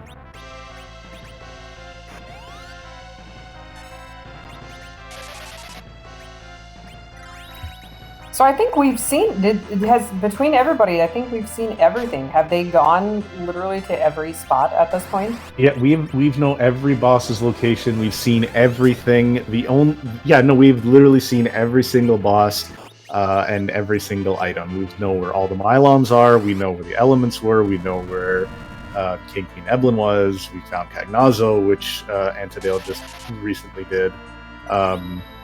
We've got all the moon bosses. We know where everything is. So this was a full clear 17 out of 17. I think it's 34 to 34 for the bosses. Everything. The only thing we don't know everything is, we don't know where every one of the treasure chests are. We need to know what's in every one of those chests. Oh man, can you imagine if KT had been on and they had to check trapped chests to try and find that Earth Crystal or that moon would have been a whole lot longer of a check, I will tell you that. Though it does still make Bahamut the easier of the checks, because all it is looking, no trap chest there. The only annoying thing is, vanilla-wise, you have to fight through the Behemoth gauntlet.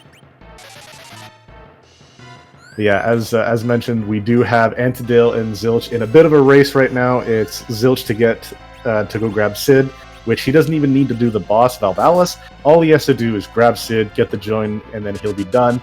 Antidale still has to go through the boss. It's going to be very close. It's going to be most likely Zilch, and then Antidale. We see Wyvern not taking a Mega Nuke, or giving it a Mega Nuke. He's taking a nuke, and then a smack in the face from Rydia, and he goes down and out, while Rexwall finishes off his Pale Dim. Yeah, all of our runners very close here. As I said, they've all been very pretty much neck and neck for this entire seed. So really fun to watch all the different divergence where everybody has been going and the different routes that they've taken to get to where they've had to go to finish this. Absolutely, yeah. This also just shows like the runners. It's like, hey, this is where we have to go. This is where this is, and it's just showing like that their memory of everything. It is going to be very close time wise. I know that CPU is going to be finishing up. Is going to be a little bit longer than Zilch, literally going through this menuing. But yeah, it's going to be super close between the two of them.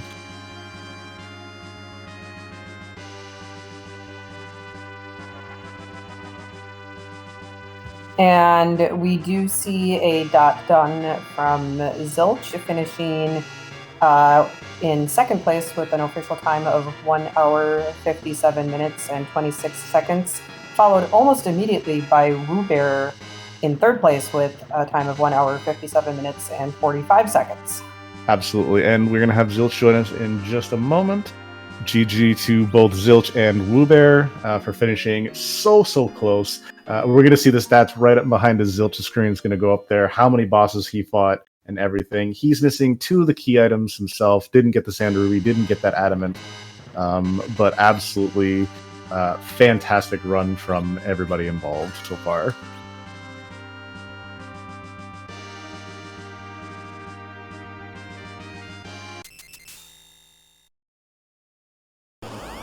And it looks like Antidale is just gonna be nuking away this CPU because he's done with everything. Yeah, we have a Medio from Palom, Medium from Soya. He is absolutely done with any shenanigans happening here. Rex Raoul, meanwhile, has found the Dr. Luge fight, so he shouldn't have any trouble getting through this. And then the last thing that he will be needing is to go find that, we'll defeat the D-Mist first, and then turn in the pan to get the Earth Crystal, so he will be very quickly behind both Zilch and Antidale as well.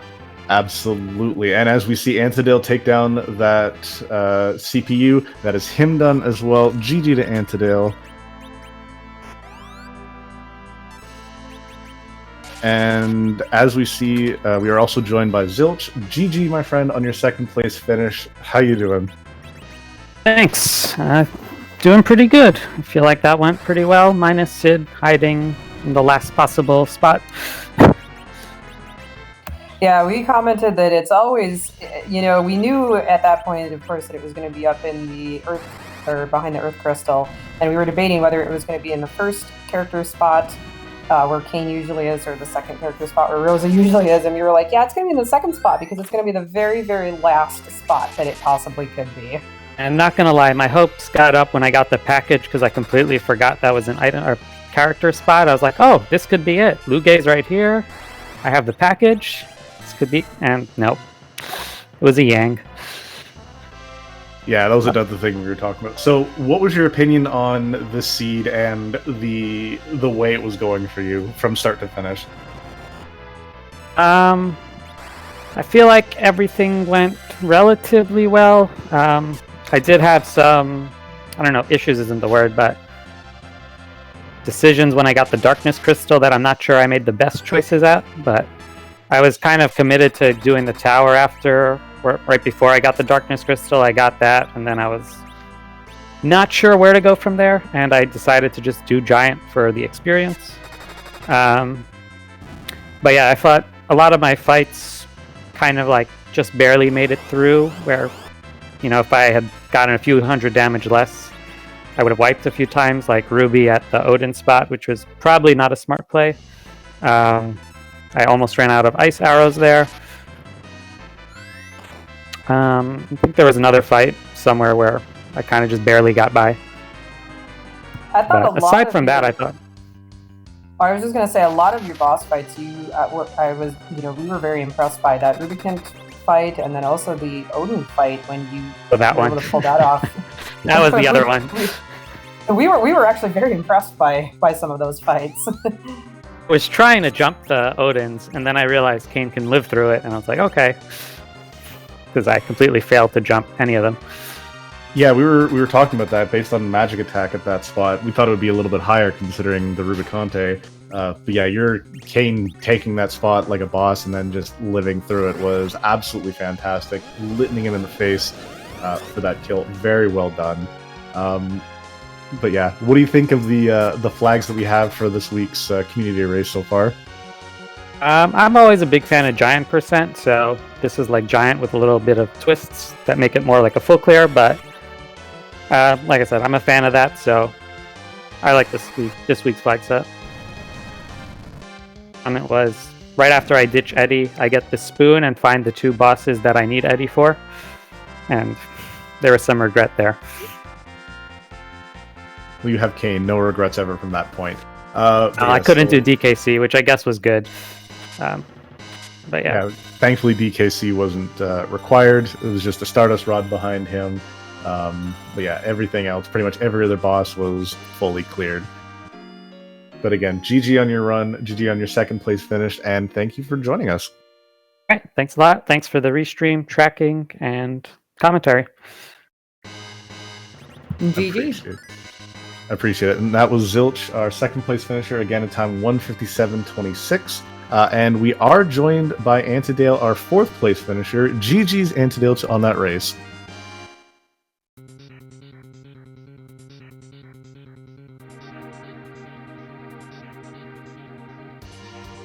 Right, I forgot I was in push to talk. Thank you for the GGs. That was a fun race. Absolutely, our pleasure. So give us a little bit of your thoughts about the seed and about how you were going through some of those checks, and from the last little bits as we saw the frantic running around. Yeah, the last bit of, oh my gosh, we're CPU, and well, I know I faded on Luca Cave early and didn't want to do it, so if it's there, it's going to be my last check. Try and Galaxy Brain the package boss a little bit, and just, didn't work out. But still, overall, felt pretty good, and I thought I was smart with the Golbez fight, and then remembered that after I used the Berserk, that the mute I had cast on everyone to get Starveils up actually prevented Rosa from berserking herself. So that was fun, smart, and dumb play all at the same time. The joys of having Galaxy Brain strats backfiring on you, unfortunately. But yeah, no, you handled a lot of those fights very well. You were one of the ones who checked, I think, pretty much everything.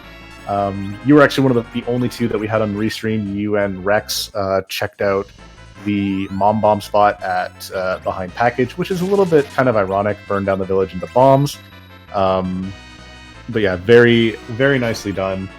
In that. So what do you think was the biggest wall, I guess, in that seed for you? What was your biggest, okay, where am I going to go next kind of spot for you? It really felt like it was the hardest part was early when I didn't have a good bow and just needed to get through to find something, like searching all the shops for a bow and nobody had anything until you go up to the Fabul and the king's like, oh, here you go, here's best bow. Yeah, we had commented early on that finding that, relatively early in the seed for the 2 starting characters that you start with was a very nice boon. Yeah, Rosa did a lot of carrying that seed with the power shirt and the bow. Yeah, that was what I was going to mention after that, and then finding that power shirt at Baron right after kind of helped with that DPS. But yeah, no, you did a great job. Again, 4th place finish, something very proud of, because they were starting to come in fast and heavy from when we had our 1st place finish to when you jumped in afterwards. As you can see, I think between now 1st place and you was even only about minutes. 5 minutes? Yeah, 5-6 minutes. So it was basically a little bit of moon routing, the bouncing back and forth and stuff like that. But again, GG, very well done. Very good race on a very hard seed. Yeah, thank you. Yeah, it was the seed was going to be near 100% with all the objectives and all the boss hunts and stuff. So it was good to kind of keep pace with some of the people who are noticeably better than I am.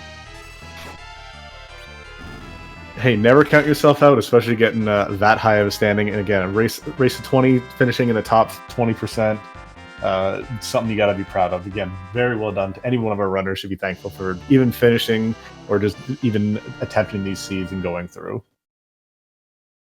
Yeah, for sure. Anything else you want to add, my friend? No, just thanks to you and Maggie for the commentary, and Tara for the restream, and Alciel for tracking. Thanks a lot. Absolutely, and GG, and thank you for allowing us to watch your restream. Oh, thank you, and have a great night. You as well, GG. All right, and that was Antidale with our fourth place finisher at 159.03. And we are just having Rexroll leaving the moon, healing up, going to check what I believe is the other spot left on the moon, and finishing up the last little bits of the seed.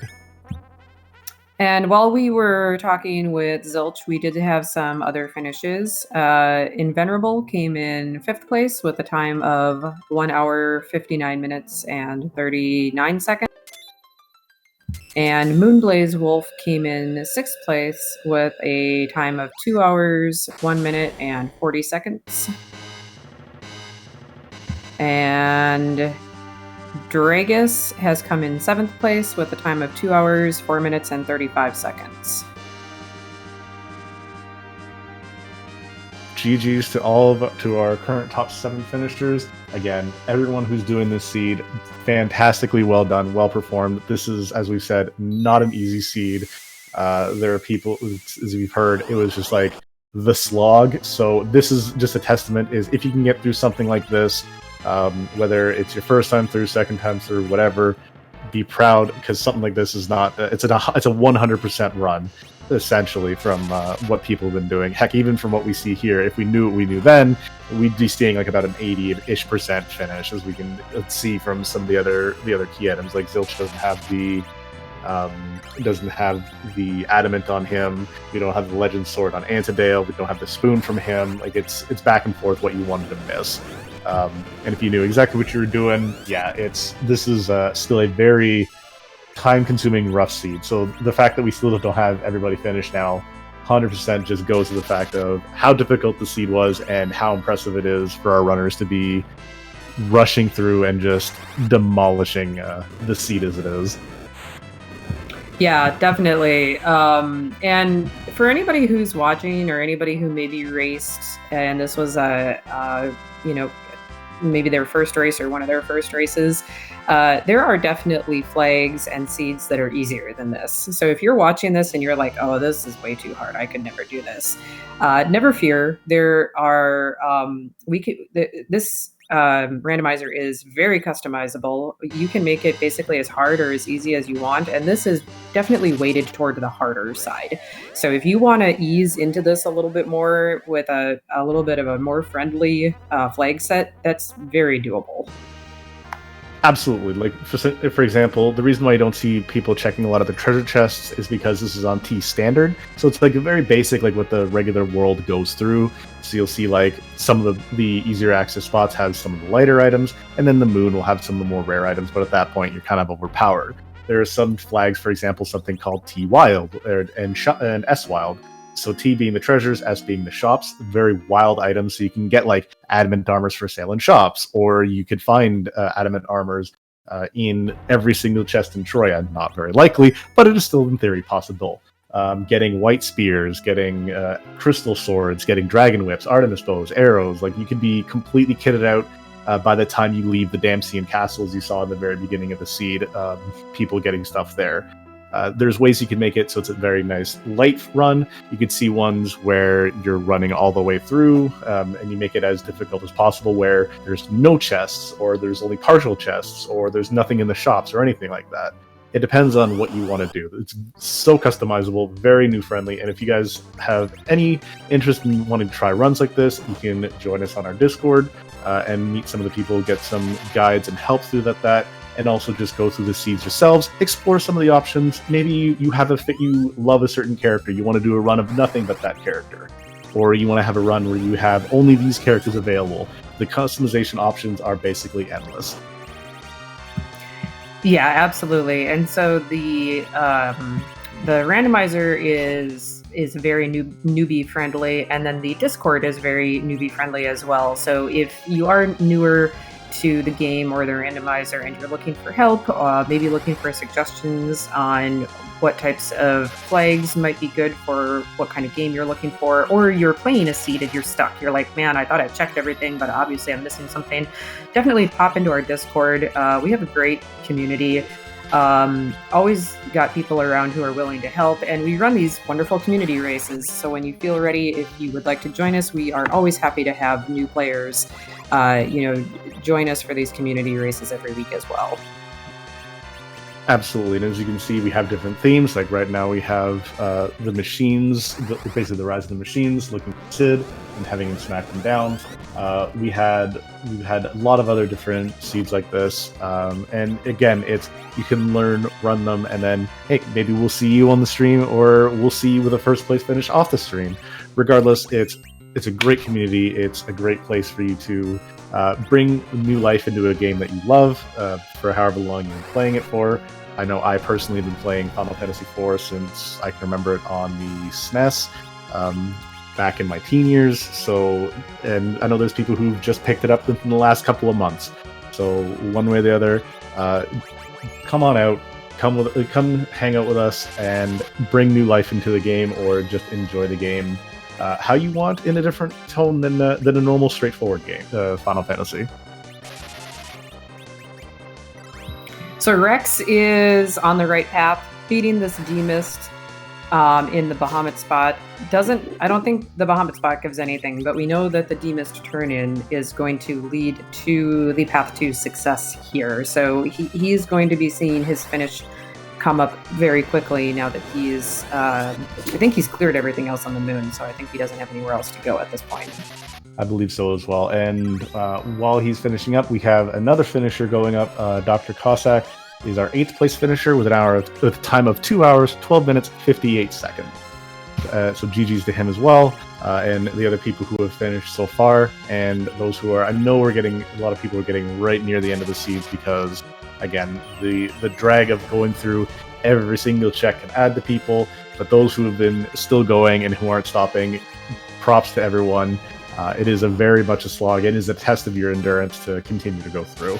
Oh no, and we see Rex, you don't see this very often, but D-Mist is actually Holy Elemental. And so Rex cast White on that D-Mist, and that D-Mist actually just absorbed all that damage, so that was a little bit unfortunate. Yeah, that is the one thing where D-Mist being at a higher tier spot and you putting on one of the Holy Swords, you don't want to do that, or else you find that little back and forth. Again, Holy Elemental does not like the dark magic or any of the darkness weapons, which is why Dark Knight Cecil does a fair bit of damage to him in the vanilla and in the early games. But unfortunately, here it's just brute force and try not to cast any holy-ish magic on him. Nuke and Quake get the job done just as well.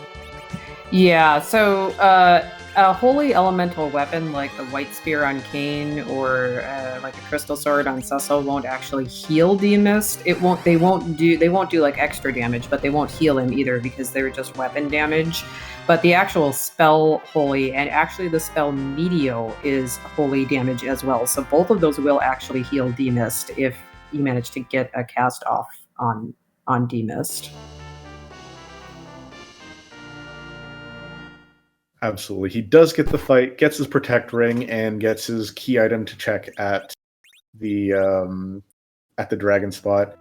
Is just going to do a little bit of the menuing, head right back to Earth as anyone would, and is on his long haul. I believe he still has to check his Luca key as well. Maggie or anybody in chat, if you guys can correct me on that. He did the Luca key. The sealed cave gave the crystal, and he does have the crystal. And so he's already beaten the CPU that is in the sealed cave. Absolutely. Thank you I'm glad someone's paying a little bit more attention than I am. But yeah, that's the big part, is checking to see what he's got left. So all he's got to do is just go get that Earth Crystal after bonking Yang in the head, and then he'll get his Sid, and then that'll be GG's for him as well. Mm-hmm. So he is very close now. Yeah, as we saw, I think it was Antidale who did it in that order. He doesn't even have to fight the Valvalis that we know is at the top of Zot. He just has to go get that Sid, and then he'll be done. Or maybe it was Zilch. I don't remember. One of them did it in that order, but now I'm forgetting which one it was. I believe Antedale. I know Antedale had to do Zot and then go run underground. Zilch was the one who did everything and then went and bonked and then ran up to Zot. Got it. But you saying the crystal coming from that area? Yeah, it looks like we're going to be doing. He's going to be going down, smacking up a Yang, and then going and visiting Sheila.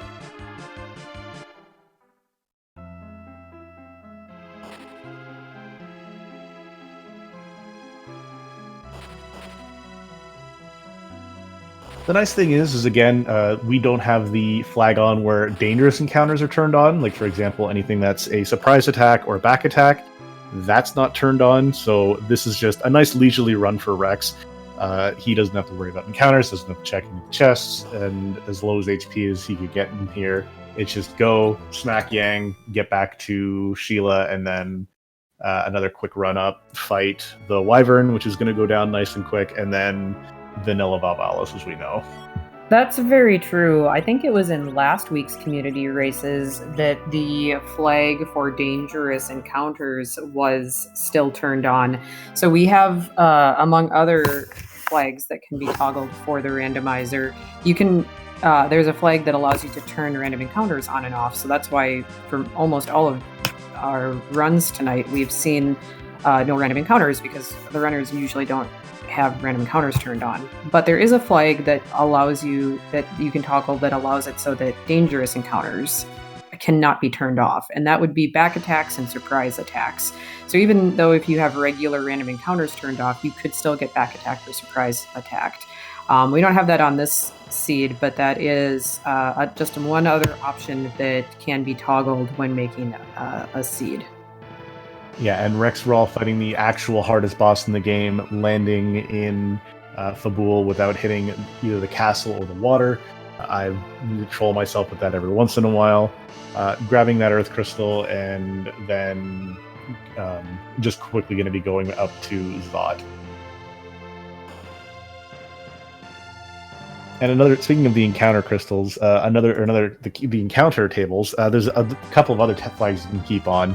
You can keep on the trapdoor in the Luca Cave, so you can still have to go through those chests, which makes that an even further slog. If you don't have the no warp glitch on, you can keep the behemoth fights on the way to Bahamut, which makes it even more of an annoying fight if you want to do that. And as we mentioned, the dangerous encounters. So yeah, there's a whole lot of a level of customization. As Rex Rawl is doing the one thing we haven't seen, or maybe not. I was going to say if he was going to go check and loot Toria's. I'm like, are we going to see what's in there? I want to know what kind of loot we have. I'm one of those loot gremlins. I got to figure out what's in every single chest. I'm pretty bad for that.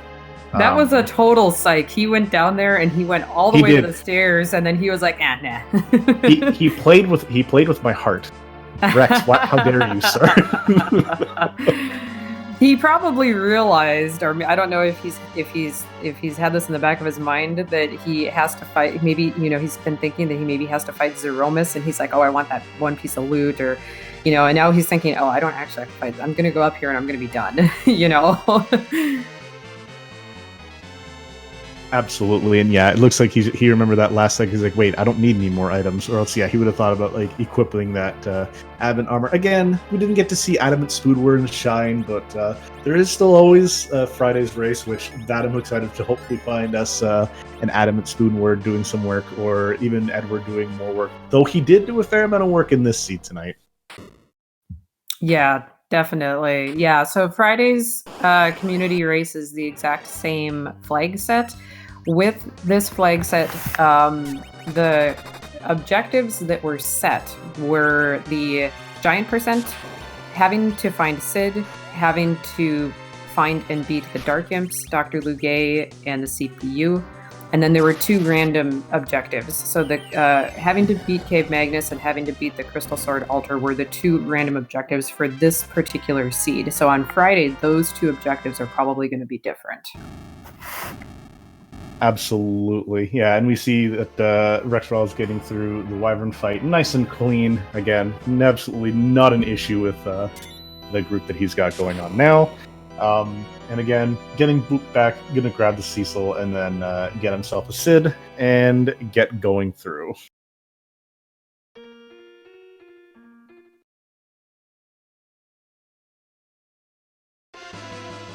seeing the last of our Baron boys that we're going to be seeing on stream tonight. Picking up that Cecil, going to go rescue the Cid that is just about to be crushed here. And unfortunately for tonight, no country for old Cids.